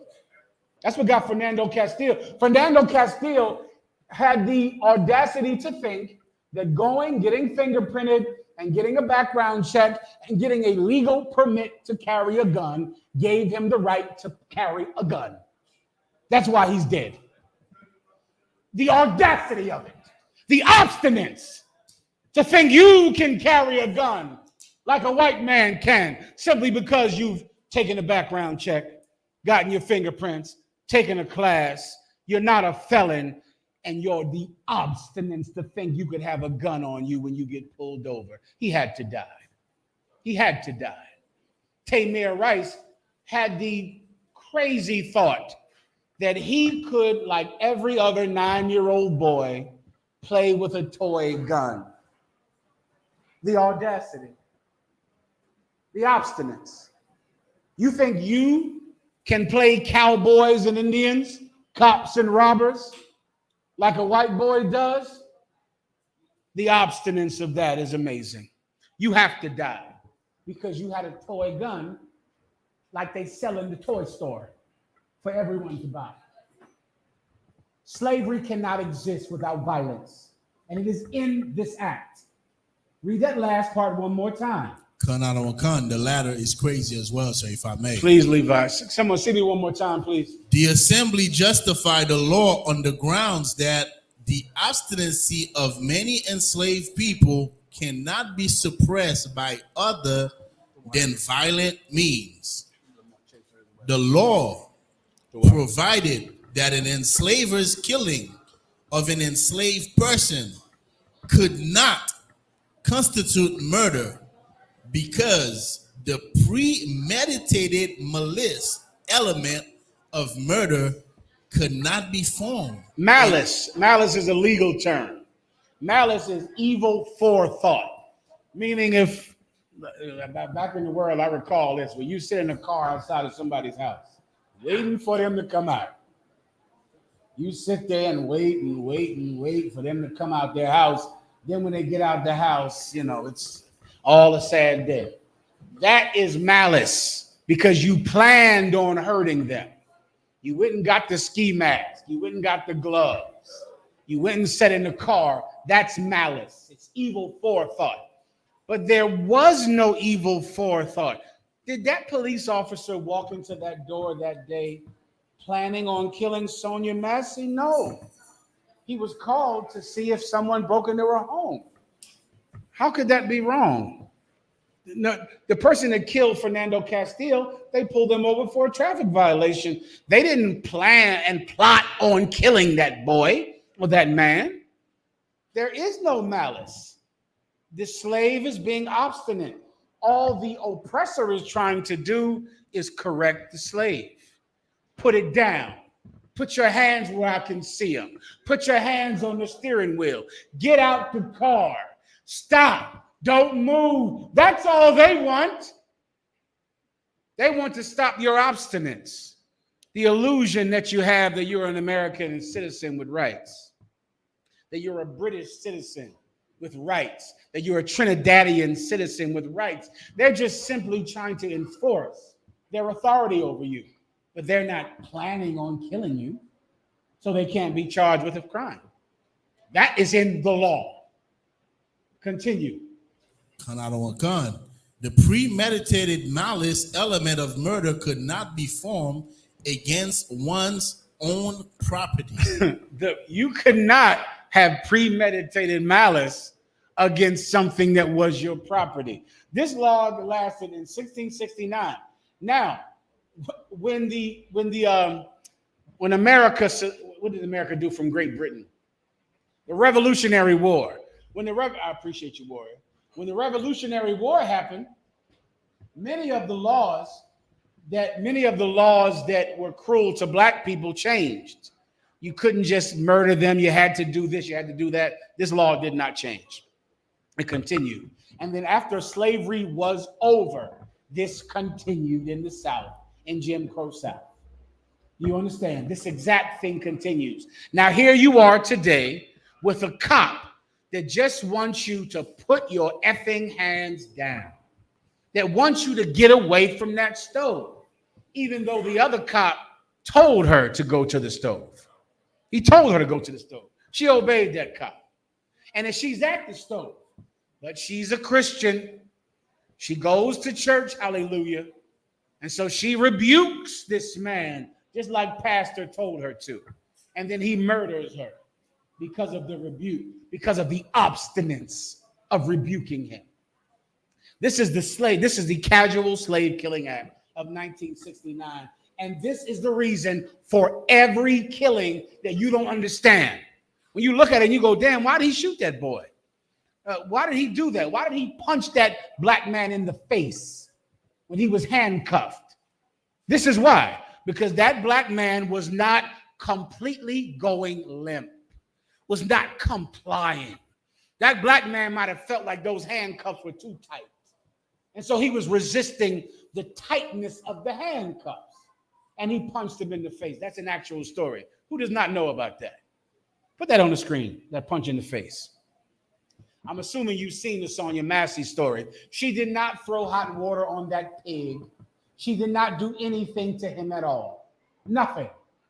Nothing. That pot was empty. There was no water in the pot. Otherwise, the water would have spilled on her. And she'd have third-degree burns all over her body. She had no burns because the pot was empty. And she was either simply trying to show the cop, the pot is empty, don't kill me, or in her act of fear, trying to protect herself with a pot, trying to put a pot in front of her so that the bullet wouldn't hit her. Levi. If I may, sir, some of our people, they zoomed in on the video, and when you zoomed in on the video, all you see that she had in her hand was, the glove to hold the pot, which she didn't even get to hold the pot. She basically raised her hands up, and it shows you the pot was still on the stove at the time. What Levi is saying is correct. Now, let me tell you, it's going to be extremely difficult to get that cop convicted. There's a cruelness in white people that your Christian pastor makes you avoid. Let me tell you how cruel it is. The murderer of Fernando Castillo, You know who he is, correct? Tamir Rice, the murderer of Eric Gardner. Do you know that all of them are cops right now in different police districts? All of them. All of those famous cops who murdered unarmed black men, every last one of them is a cop today. They move to a different district, they get hired. This cop that murdered this sister was already fired a few times. Already fired. And he found this job. Detroit. You from Detroit, right?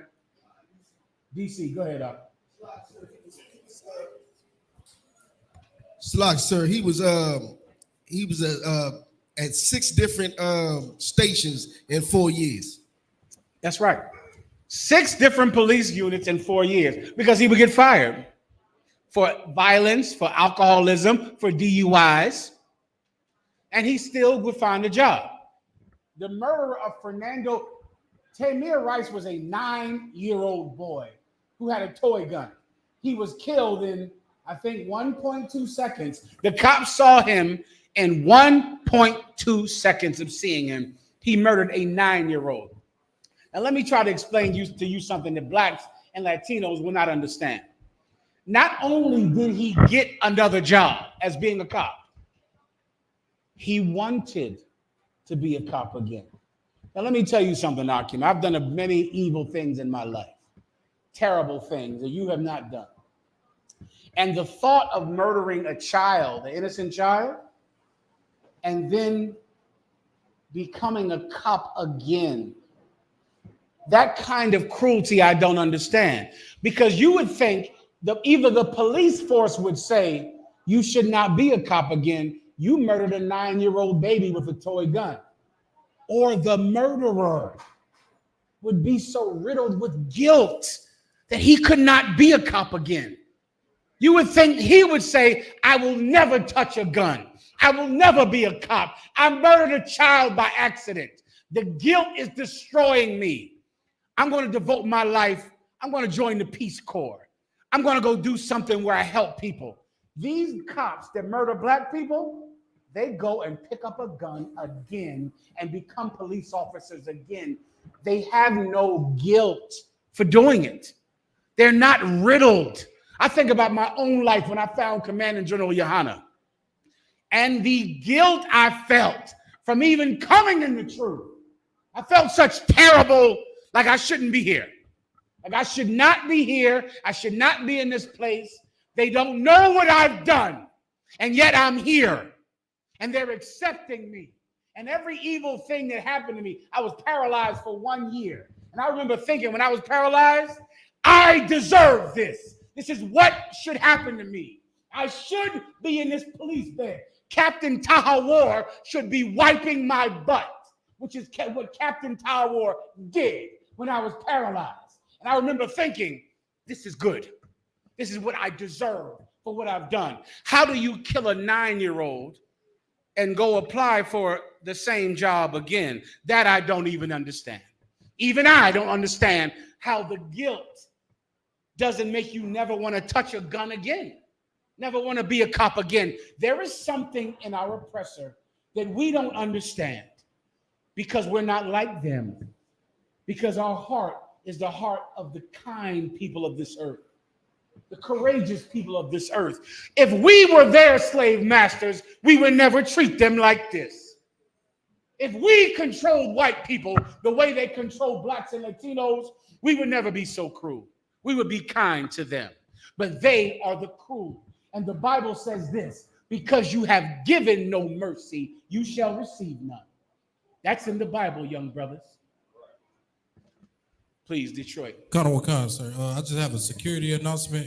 It is a gray Honda Pilot in the parking lot. Your lights is on. Salakia, sir. That's all. The water boy. Handle that, Grand Honda Pilot. Run up out of here. And if I may, sir, go ahead. The sisters can eat. Sisters, you don't seem like you like macaroni and cheese. You against macaroni and cheese now. Huh? I didn't think you was. You better get up and get some of it. What you got there? What you serving in there tonight, Doc? What you got in there? Some chicken, I hope. Tacos, corn, go ahead. And some rice.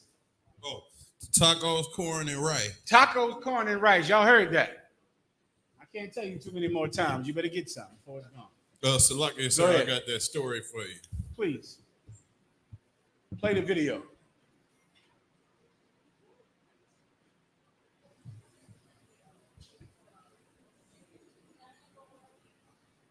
Los Angeles Police Department has launched an investigation after video showed an officer punch a handcuffed man during an arrest. Police officials said the altercation happened following a traffic stop Sunday. The Los Angeles Police Department has launched an investigation after video showed an officer punch a handcuffed man during an arrest. Police officials said the altercation happened following a traffic stop Sunday. It's unclear what led to the traffic stop. In a post on X, LAPD said the officer involved has been removed from field duties. Civil rights leaders are planning to attend a police commission meeting Tuesday to address the incident. Now, as you're watching it, you'll go, why the hell did he punch? An investigation. Like, what was the reason for that? The Casual Slave Killing Act is the reason. That brother, in some way, was being obstinate. In some way, he wasn't going limp. He wasn't complying with his full heart to what he was told. So he got punched in the face. Now, he had the wisdom to do nothing about it. And that is the best thing that you can do. Let me tell you something. So many people think that training the police will change the police. The police are being trained to kill you. That's their training. The only way this can change is for us to be trained. We have to be trained on how to deal with the police. Let me give you one more thing. Give me Isaiah 5:23. Let me give you this if I could. I told you tonight I'd give you the solution to the Sonia Massey murder. Someone give me the justification for lethal force in America. I sent you that, Kadash. This is the justification for lethal force. You know what lethal force is? Lethal force is what that cop used because that black woman said, I rebuke you in the name of the devil, in the name of Satan, God, or Jesus. She said, I rebuke you. He used lethal force. He believed that he was justified in using lethal force because she said, I rebuke you in the name of Jesus. I'm going to go to the law and read what actual justification is to use lethal force. Lethal force. You got it up. Deadly force can be legally used in the United States when a person reasonably believes it's necessary to prevent serious injury. To do what? Reasonably believe that it is necessary to prevent. So wait a minute. To after the person is injured. Is that what you said? To prevent. You saying after the person gets injured. Prevent. You telling me that you can use lethal force to prevent what? To prevent serious injury or death. You can use lethal force to prevent serious injury. This is in the law from the Supreme Court. They'll read the law further down. Read that last part. To prevent what? To prevent serious injury or death to themselves or another person. To prevent serious injury or death to themselves or what? Or another or another person. Or another person. So you telling me it's justified to use lethal force to prevent serious injury, not after the injury happens, but to prevent it from happening to yourself or someone else. That is the law from the Supreme Court. Let me tell you something that your Christian pastor will never tell you, that Commanding General Yohana taught me. Who could have stopped the Sonia Massey murder? It's right in front of your face, sister. No, he's a murderer. He can't stop himself. That's how. This is so right in front of you. And the fact that you don't see it is what's wrong with America. This is what justifies you to use lethal force. To stop death or serious injury. To yourself or someone else, you are justified. You'll read down, it'll say whether you're a police officer or a civilian. You're justified in using deadly force. Who could have stopped the Sonia Massey murder. Sister, put it in there. The UPK. That's always the right answer. Give her a hand. I see how you got this UPK outfit on. You look good in it too. Who's your husband? Give him a hand, Kazakai Ma. You got your wife looking right in here. And all this UPK gear, it makes her beautiful. Well done, officer. The UPK wasn't there that night. I wish we could have been. It's right in front of you. But it is so crazy that you can't get the answer.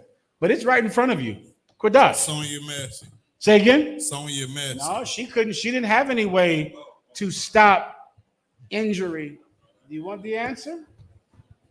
His partner.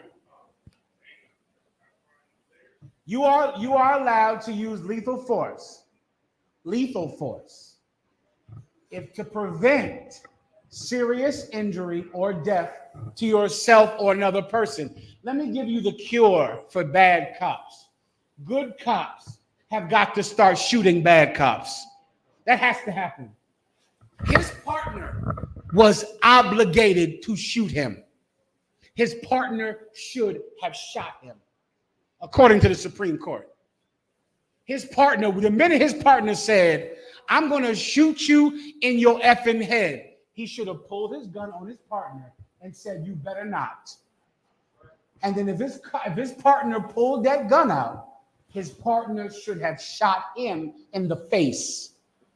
In doing so, he would have done what? Prevented death or serious injury to himself or some other person. That's in the law. Why is it so many times we see these other cops standing around the people that have their knee on someone's neck until they're dead? Good cops need to start killing bad cops. That's here in the law. It's here right in the law. It's here. It's in the law. Why aren't they doing it? They should be killing them. He should have killed him. He should have said, do not pull your gun out. You already have 3 DUIs, and this is your 5th job. Do not pull your gun out. And the minute he pulled his gun out, his partner should have killed him. That partner would have committed a what? Justifiable homicide. The murderer got arrested for what? The cop got arrested for what? Murder. The cop got arrested for murder.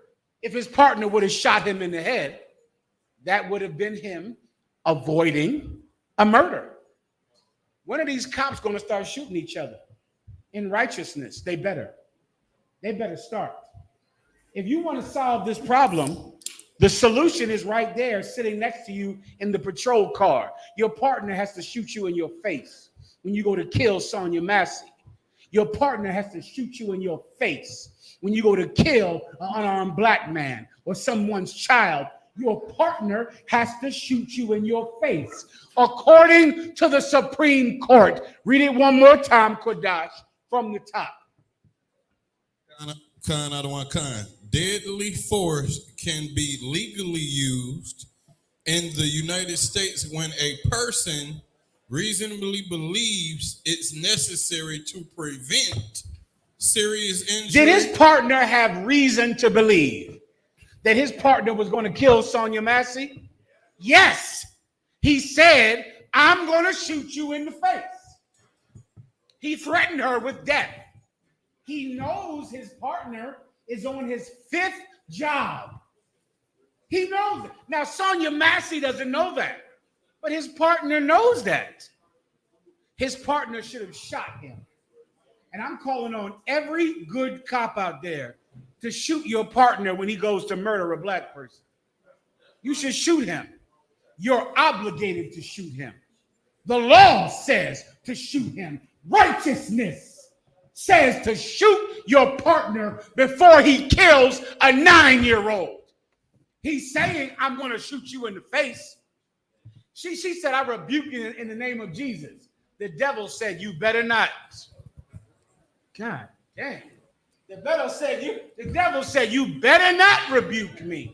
Damn. He should have said, partner, you better put your gun away. I'm going to blast your head off. And then when he pulled that gun, he should have killed him. Slocky, sir. He'd be a hero. He would have been a hero. His partner got arrested for murder. He would have stopped a murder. He'd be a hero if he would have done it. Please believe that the UPK, we're in here to be heroes. I pray you understand. Slocky, sir. General Cabal. Yes, sir. That reminds me of that sister that was a cop in Syracuse that the Commander Johanna did an interview with when we went to Syracuse this year. How, just for speaking up against them suckers, they ruined her. You know what I'm saying? Where are you at, General Cabal? In the heavens, in the third heaven? God damn, there you are.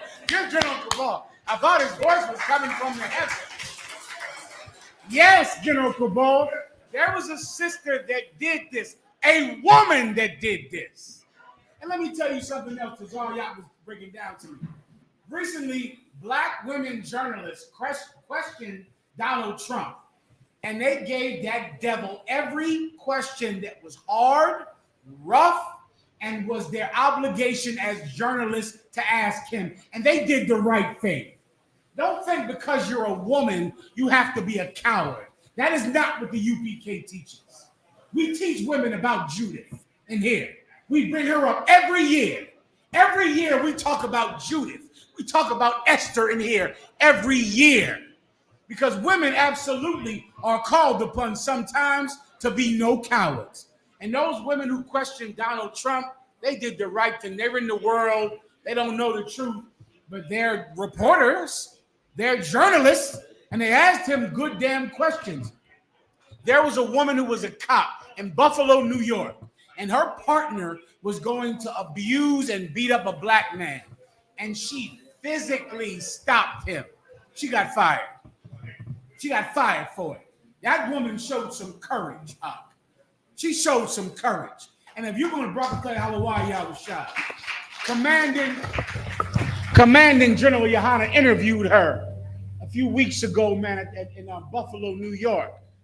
That is the way that's what's going to happen. You good cops, you got to shoot the bad cops. According to the Supreme Court. This is not tough talk.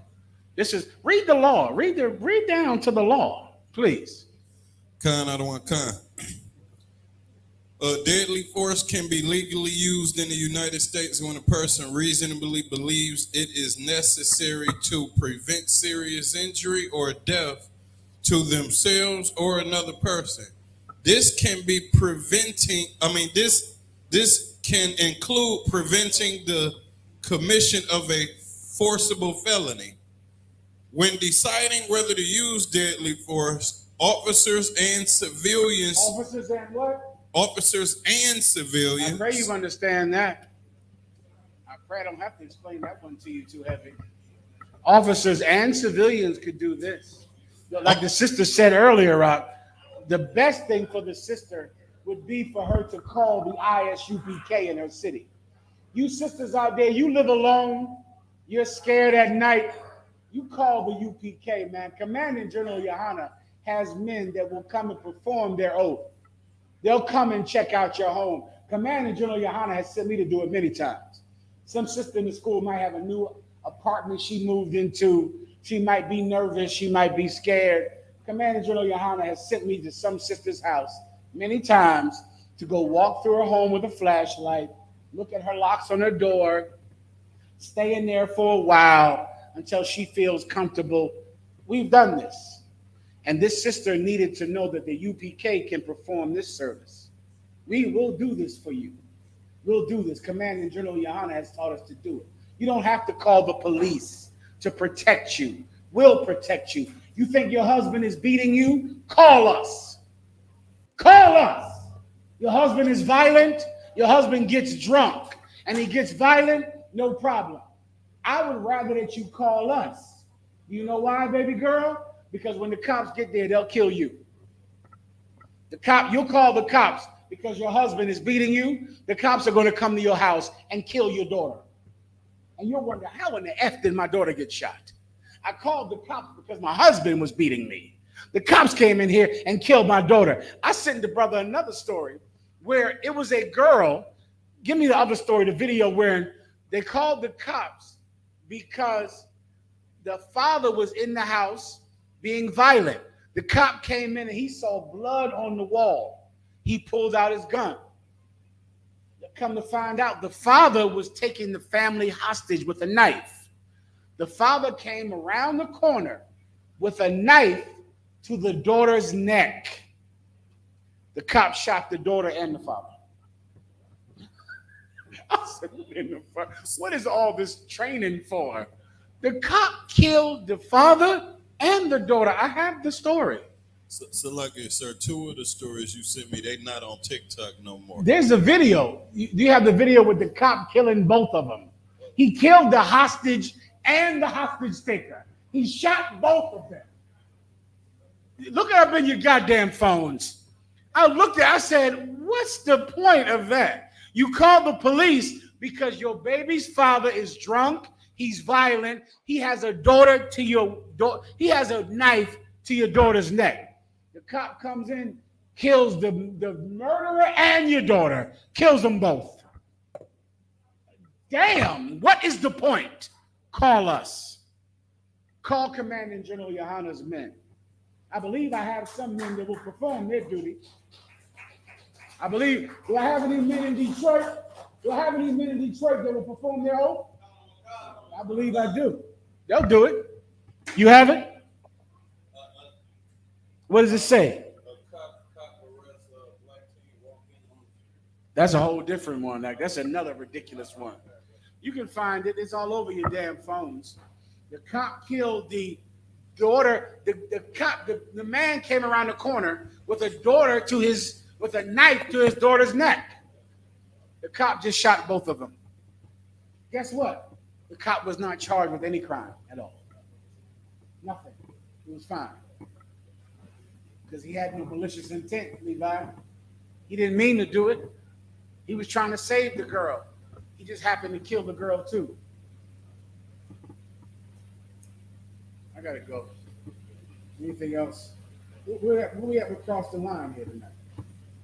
I heard y'all playing some type of games in here tonight. Is that true? You don't know what I'm talking about. All right. Let me get a precept. All right. Any other questions in the room? Go ahead.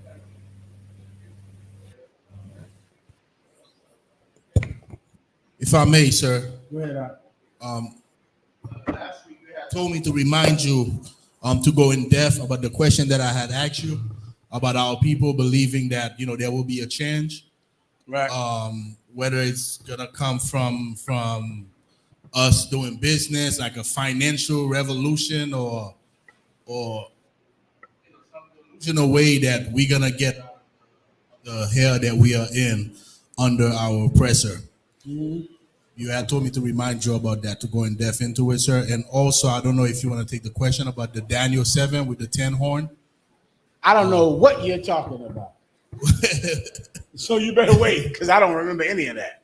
I know I called you about the Daniel and the 10 horns. I have not checked with Commander General Yohana about that yet. Sir. So I don't even remember that at all. Vaguely, a little more now since I talked to you earlier about the 10 horns. What was the other one? Last week we spoke about it. That there would be a change, that we're gonna come out of the hell that we are in under our oppressor, but they are not in the truth. They more so think about it as far as us, getting our credit right, doing business, buying land. Just there will be a better day, but still sinning in the world. I got you. I mean, let me give you a precept if I could, all right? Kind. Okay, give me stand by. Stand by.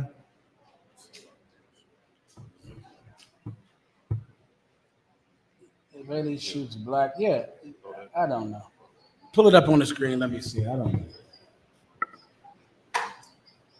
Okay, any other questions?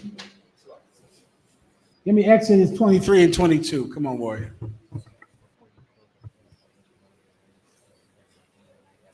That's what I thought. What games are you playing? Spades? I figured you say spades. So you can argue and fight all damn night. I figured you enjoy a good argument down here in Detroit. Please.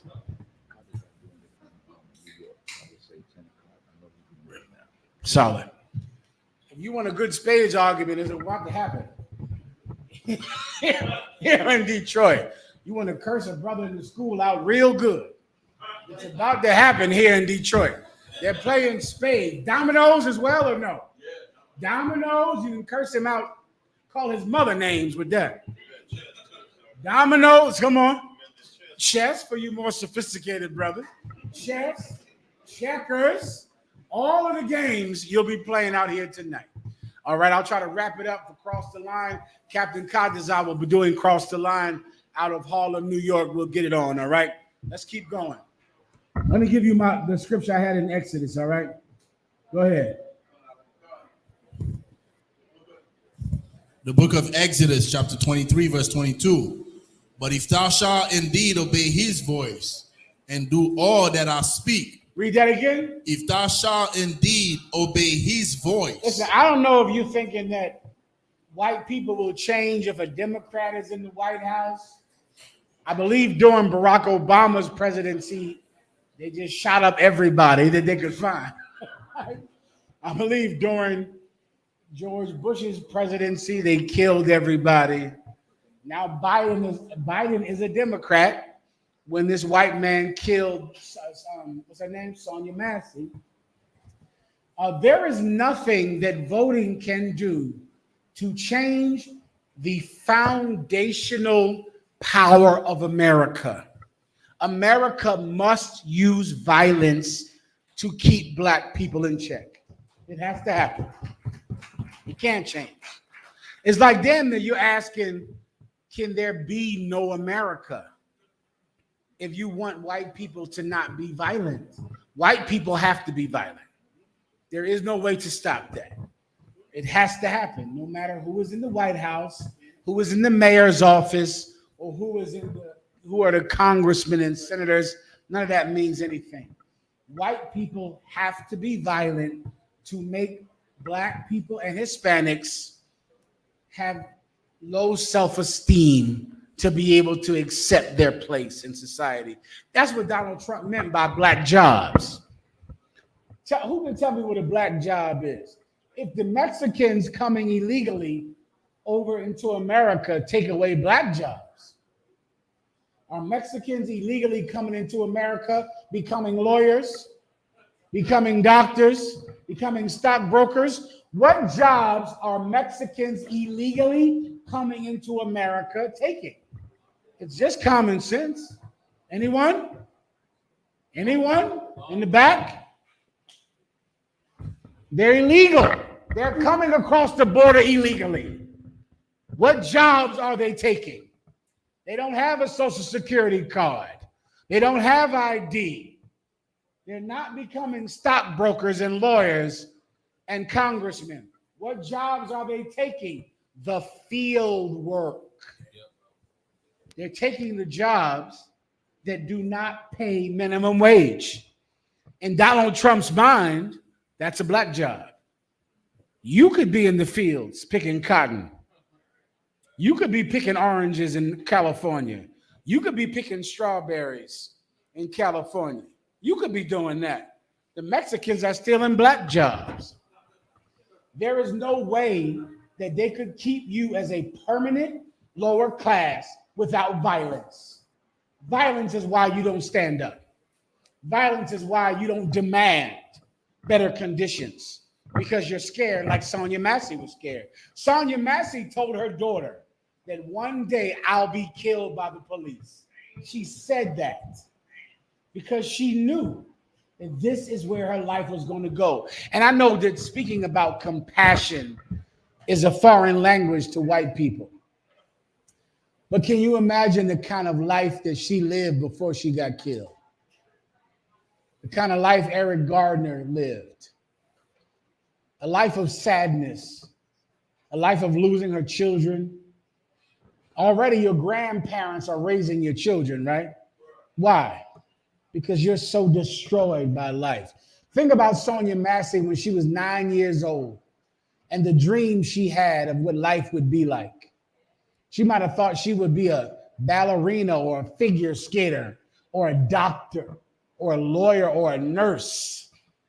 She might have had dreams of having a life that she could be proud of. And then as time went on, with enough abuse, with enough molestation, with enough of your family's tradition of trauma, her life becomes a little woman home alone, scared in the dark. And then she was murdered for being scared. These devils don't even have mercy on a people already destroyed, on a people already lost. I mean, if you saw a dog starving on the street, who would kick that dog? A dog starving, a dog in pain. They don't have that much mercy on blacks and Hispanics who are already living a life that is unlivable. They come into your home and they murder you for talking back, for being sassy, for not obeying their voice in every turn. You can receive no mercy from them. Here is the grace of Jesus Christ. They will receive no mercy when their time comes. That's the grace of God. Read the precept I gave you. The book of Exodus, chapter 2, verse 22. But if thou shalt indeed obey his voice. If we shall what? Indeed obey his voice. Let me tell you something. This is for Sonia Massey's parents, for her mother and father, for her family. Sonia Massey died because blacks and Hispanics are under a generational curse. We're cursed by God. That's what explains everything you've seen your entire life. That's why you are jealous of white people. You're jealous of them. I see you.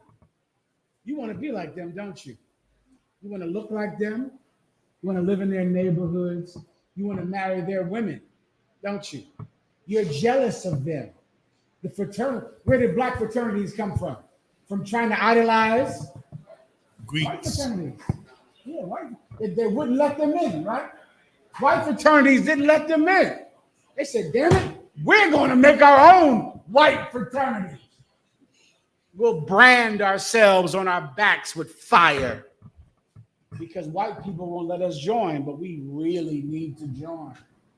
So we'll do it anyway. You idolize them because they're the winners and you're the losers. We are living under a curse. This is what God said in the book of Exodus. Read it again. If thou shalt indeed obey his voice. If we would obey his voice. If we would say, you know what? I see that my people are on the bottom. I see we're suffering. I see you can murder us the way you would kill a cow and nothing happens to you. I see that God is against us. If we would obey his voice, things would change. This is why it is the pinnacle of understanding to keep God's laws. To keep his laws. No, do not eat shrimp. Do not eat pork. Do not eat crab or lobster. Do not have sex with another man if you already have had sex with one man. If you don't like that, then you make the call late at night when you're scared. You call. You don't like the fact that the man you have sex with, you have to stay with him for the rest of your life. There's a noise in the other room. There's a noise in there. Could it be a window opening? Could it be someone kicking in the door? I'm alone. Why? Because I left him. Because I found a phone number in his phone. I left him because he had another woman. Now I hear a noise in the other room. Who are you going to call? I pray you understand. if we keep the commandments, if we obey God, if we do this, keep going. And do all that I speak. Do some of what he speaks. All that I speak. Do the ones we like to do. All that I speak. If we do all that he speaks, everything, the ones you agree with and the ones you don't agree with, you have to do all of them. Let me tell you women something that brothers never tell you. You do not like the fact that a man can have another woman. I know that. You keep me up all night with your stupid phone calls. I know that. But I know you don't know something else. Can I tell them? You want me to tell them? You know what brothers don't like? Brothers don't like the fact that they can't leave you. They want to leave you. They want to have sex with you and go when you argue with them. Brothers hate that. Brothers hate the fact that they are forced to stay with you. You hate the fact that you're forced to stay with them when they get another woman. They call me and go, she argues with me all the time. Can I just leave her? You know what we tell them? If you leave your wife, you're getting kicked out the school. You're not allowed to leave them. And I know that's terrible to you. This is what you don't know. This is the nigga that's going to go see what that sound is. Him. He's going to do it. That's the one. He is the one that has to get up out of bed. Or let's say he's over with his other wife. You call and say, I hear a sound in my apartment. What do you have to do, officer? Give him the microphone. You have two wives. You got one wife that says, I think someone is breaking into my house. This is the night when you're with your other wife. What do? Get up and go and see about it. I don't want. He's going to have to get up, get out of his bed, and come to your house to see what that sound is. You see, we all have to make compromises. You don't like the fact that he has another woman. He doesn't like the fact that he cannot leave you because you're a loudmouth bitch. But he has to stay with you, and you have to stay with them. And guess what? When the time comes, when there's a loud sound, he's coming. He's obligated to come. He's honor bound, duty bound to come to your home. I think that's better than the situation that Sonia Massey was in. I know you can't stand the fact that he has another wife. That's the evilest thing that has ever happened in your life, right? A man having another woman. Nothing has happened to you as bad as that. This is the first man you've ever had that has cheated on you. This is the man that's coming when you hear a sound at night. He's coming. If you would obey my voice, if you would keep all my commandments, keep going. Microphone. But if thou shalt indeed obey his voice and do all that I speak, then I will be an enemy unto thy enemies. Read that last part again. Then the Captain Soccer War, where you been? Give Captain Soccer War a hand. He done snuck up in here. This cat been around a long time, huh? Captain Soccer War, you better do what the hell he tells you to do. Go ahead. Then I will be an enemy unto thine enemies. Oh, Sonia Massey, she needed that night, baby girl. She was terrified of that cop. At the same time, she didn't have anyone else to call. Do you understand? She hates cops. Her daughter said, my mother told me that one day the cops were going to kill me. That's what her daughter said. Do you understand the kind of fear that she must have had to call the cops when she already said one day the cops are going to kill me? She had no one else to call. Carnelismo es un arma. Brotherhood is a weapon. You need brothers. You need men. And you can say, Salakia, sir, but I think I hear a noise. Yahweh Shema, I don't know about Shem Yahweh Shai. Here we come. Here we come. We're coming up. We live for that moment. That's all we really want. And guess what else? We hope someone is breaking in. We wish they would. We wish they would. We want someone to be breaking into your house. That's what we want. We're the ones you should call. We hope that someone is breaking in your house. Am I telling the truth? You know I am. I'm saying it out loud, but everyone knows I'm telling the truth. We want there to be someone trying to break in your house. That's what we want to happen. You should call us. You should give us the job. You should give us the responsibility. For if you keep all of my commandments, go ahead. And do all that I speak. And do all that I speak. Go ahead. Then I will be an enemy unto. Then I will be an enemy. Come on. Unto thine enemies. Unto your enemies. Now I will be an enemy to your enemies. This is the grace of Jesus Christ. This is the gospel. This ends slavery. This ends the casual slave killing act of 1669. God becomes an enemy to your enemies. Keep going. And an adversary. And I will be an adversary. Go ahead. Unto thine adversaries. That's what you need, sweetie pie. You need God to be an enemy to your enemy, an adversary to your adversaries. You don't voting and marching. The IUIC loves to march. I've seen that before. I've seen 1,000 marches, 1,000, no Raja, no rerun, no rent. No Raja, no, I've seen that 1,000 times. It doesn't work.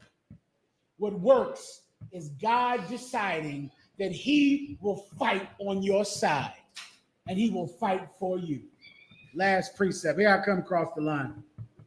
If I may, so I got a text from Officer Hassab. I'm sorry, go ahead. He said headquarters dropped off, sir. They starting. So they already did it. So I'm gonna give one more so everyone else can tune into them, all right? Get this precept. Okay, let me give you Luke 1:71.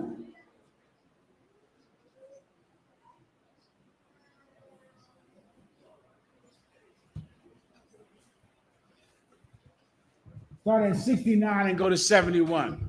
And then everyone can turn this off and go to cross the line because they dropping something heavy on there tonight. All right, come on, Levi, quickly. The book of Luke, chapter 1, verse 69. And have raised up an horn of salvation for us in the house of his servant David. A horn of salvation is speaking about this right here, the shofar, the horn. So the Most High God has raised up a horn of salvation, meaning he's calling us with the sound of the shofar to be saved. He wants that. Do you think your entire life is about being shot by the cops or not having a job or going on welfare or dealing with child services coming to your home? That's your entire life? It's not. The Most High God said he would raise up the horn of salvation for you. Keep going. Verse 70. As he spake by the mouth of his holy prophets, which have been since the world began. The Most High God spoke this through his prophets since the world began. The Most High God wants Israel to be saved. He doesn't want you to die. He doesn't want you to have AIDS or the COVID-19 virus or the 1,000 other diseases killing you. He doesn't want fibroids to kill you. He doesn't want gun violence to kill you. He wants you to live. That's what he wants. But we have to decide that we want the same thing. And that's the problem with life here. We haven't decided that we want to live, but God has decided that he wants us to live.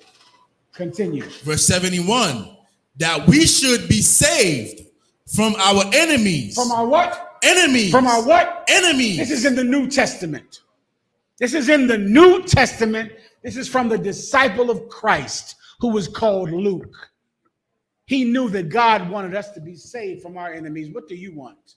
You better decide. What do you want to do? Smoke weed? That's all you care about, you brothers, right? Getting high?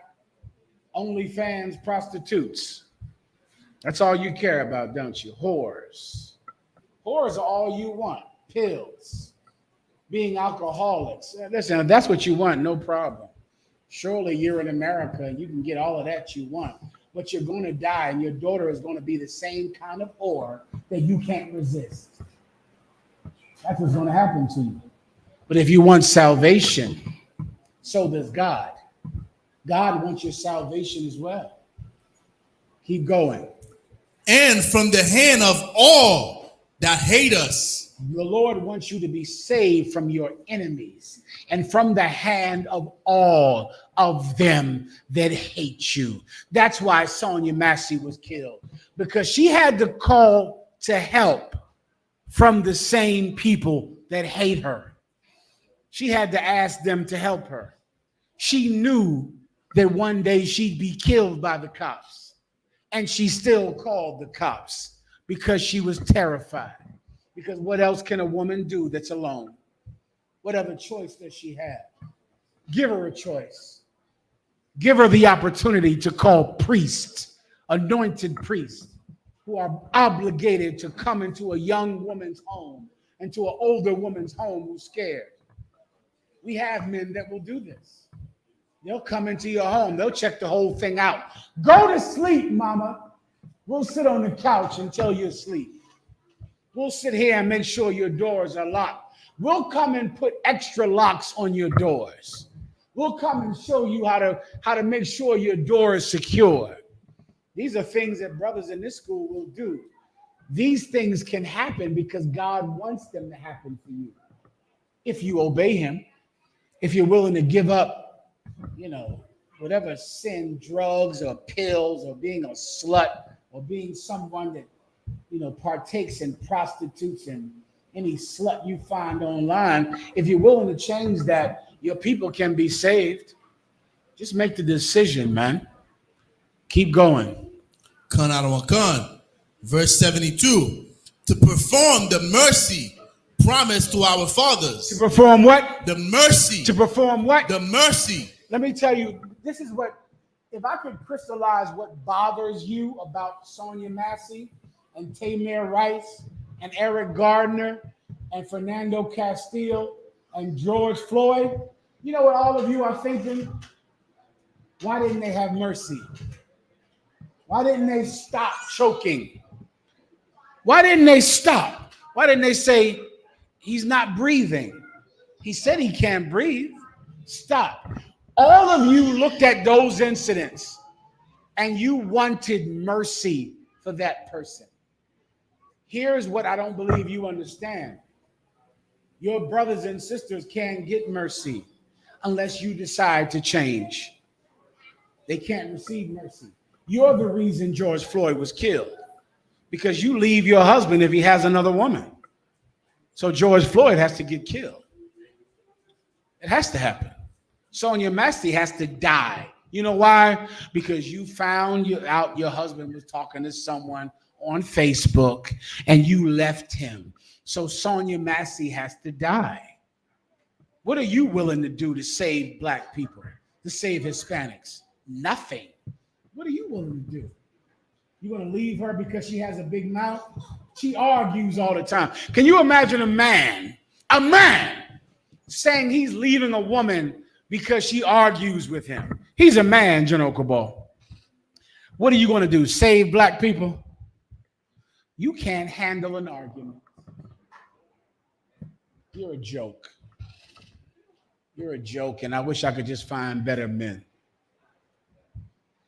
You have to be able to handle an argument. You have to do that. You have to be able to handle, come to my house, I'm scared. Or else, what is the point of doing any of this? Keep going. To perform the mercy promised to our fathers. If we're expecting white people to have mercy, that will never happen. If white people had mercy, they would have never had a great country. The whole reason that America is great is because they don't have mercy. They kill slaves for being audacious, for being obstinate. They don't have mercy here. You'll have to have it. you'll have to have mercy. If you're some brother out there, you're angry at your camp leader because he won't give you whatever you want. That's why Sonia Massey got killed. Because you're angry and upset like some CUNT because you can't get whatever you want from your camp leader. That's why our women don't have any protectors. Let me tell you, brother, something else that should kill you inside. If a white woman was killed by a black man, there would be black men hanging from every tree,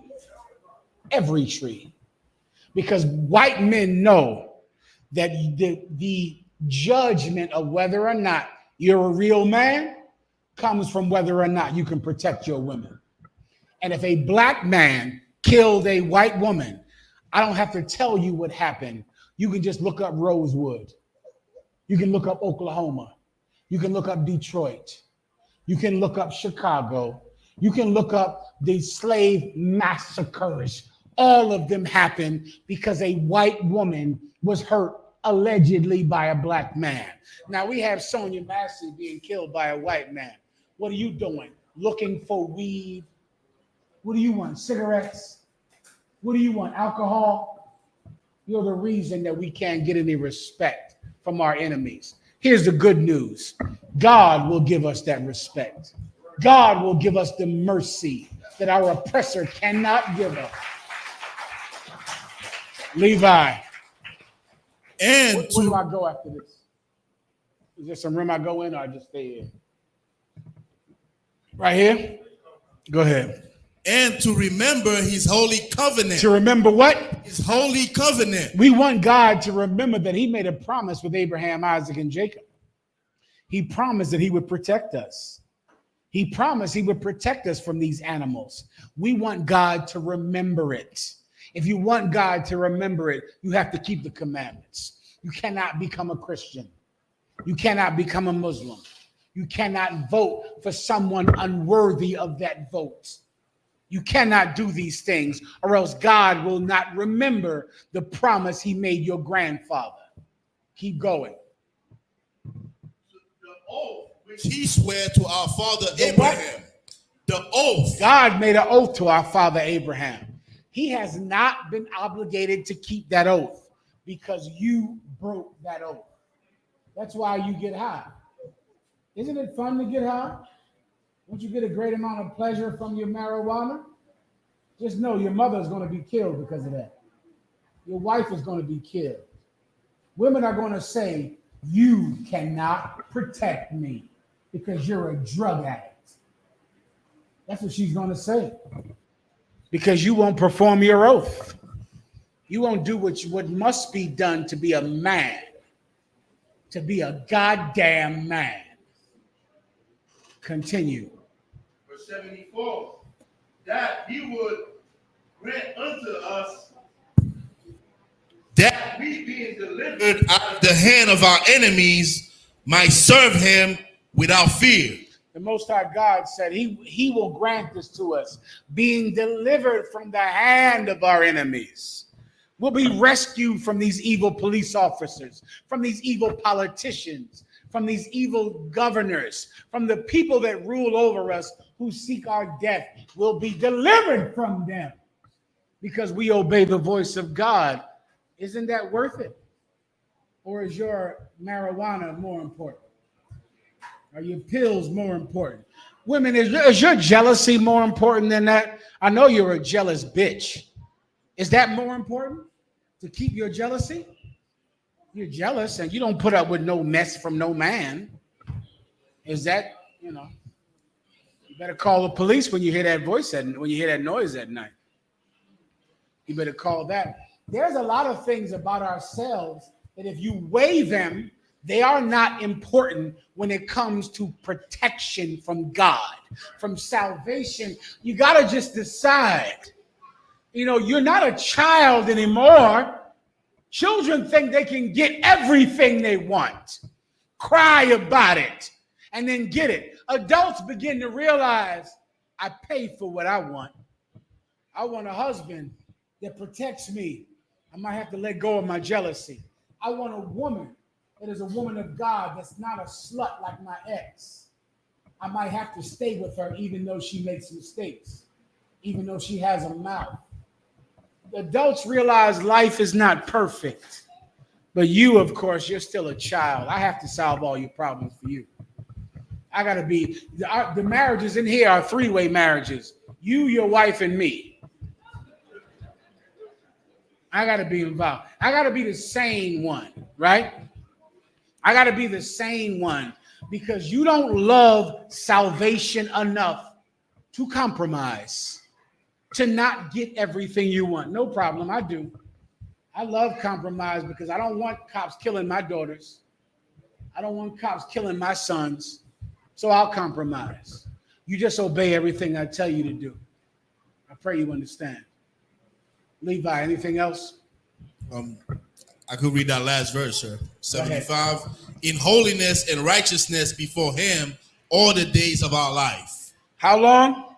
All the days of our life. The truth is not something you can do temporarily, sweetie pie. You're gonna have to do this forever. Forever. You've taken an oath. Every sister that has received the Hebrew name, you took an oath that day.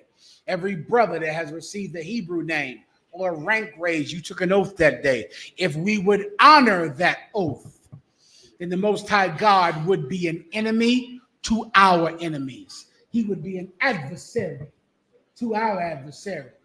And this hell could end. With that, let's pass. Who's getting the class?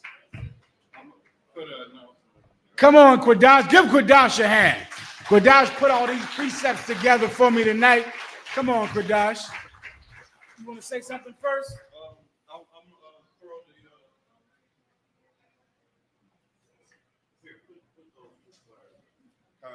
Please, sir. Please.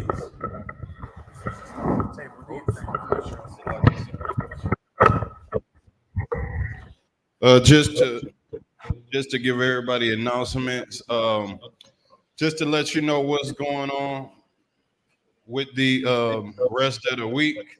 Tomorrow, we have a camp downtown at the Transit Center, the Downtown Transit Center, Rosa Parks Transit Center. We're going to have all of the heavy hitters dropping major knowledge to the people. And after that is the main event, Commanding General Hana's lecture, and that starts tomorrow from 7 to 9. Camp is from 10 to 4. So we're going to be doing some major things. Also on Saturday, we're going to the African American Museum, the Charles H. Wright Museum. After you get frustrated from watching all of the stuff in there, we're going to clear that out with the gun range. And then, then after that, we got we're going to the club. We're going to Floods to do the album release party for Captain of 13,000, the Khan Abarai, and 144 the Rebel. He'll probably be releasing the name. He'll be releasing the name. So, and then after that, we're going.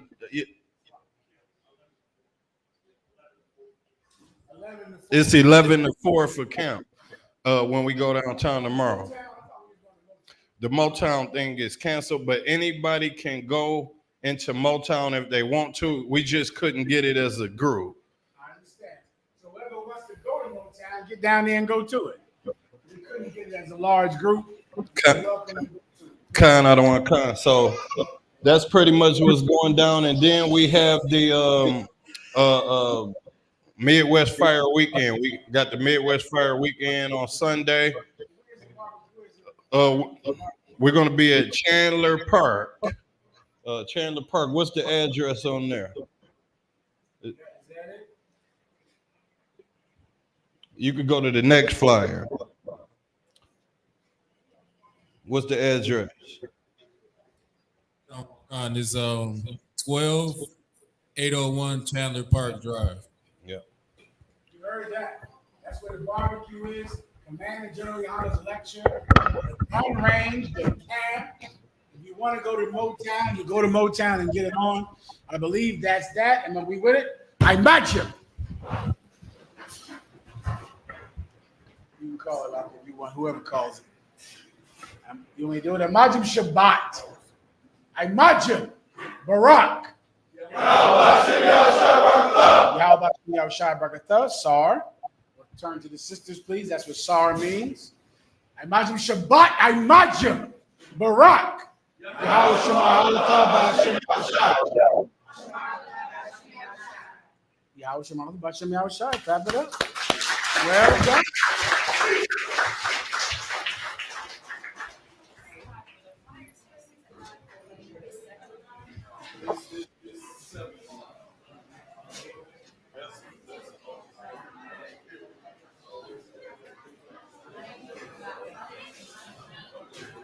We got to do security enough.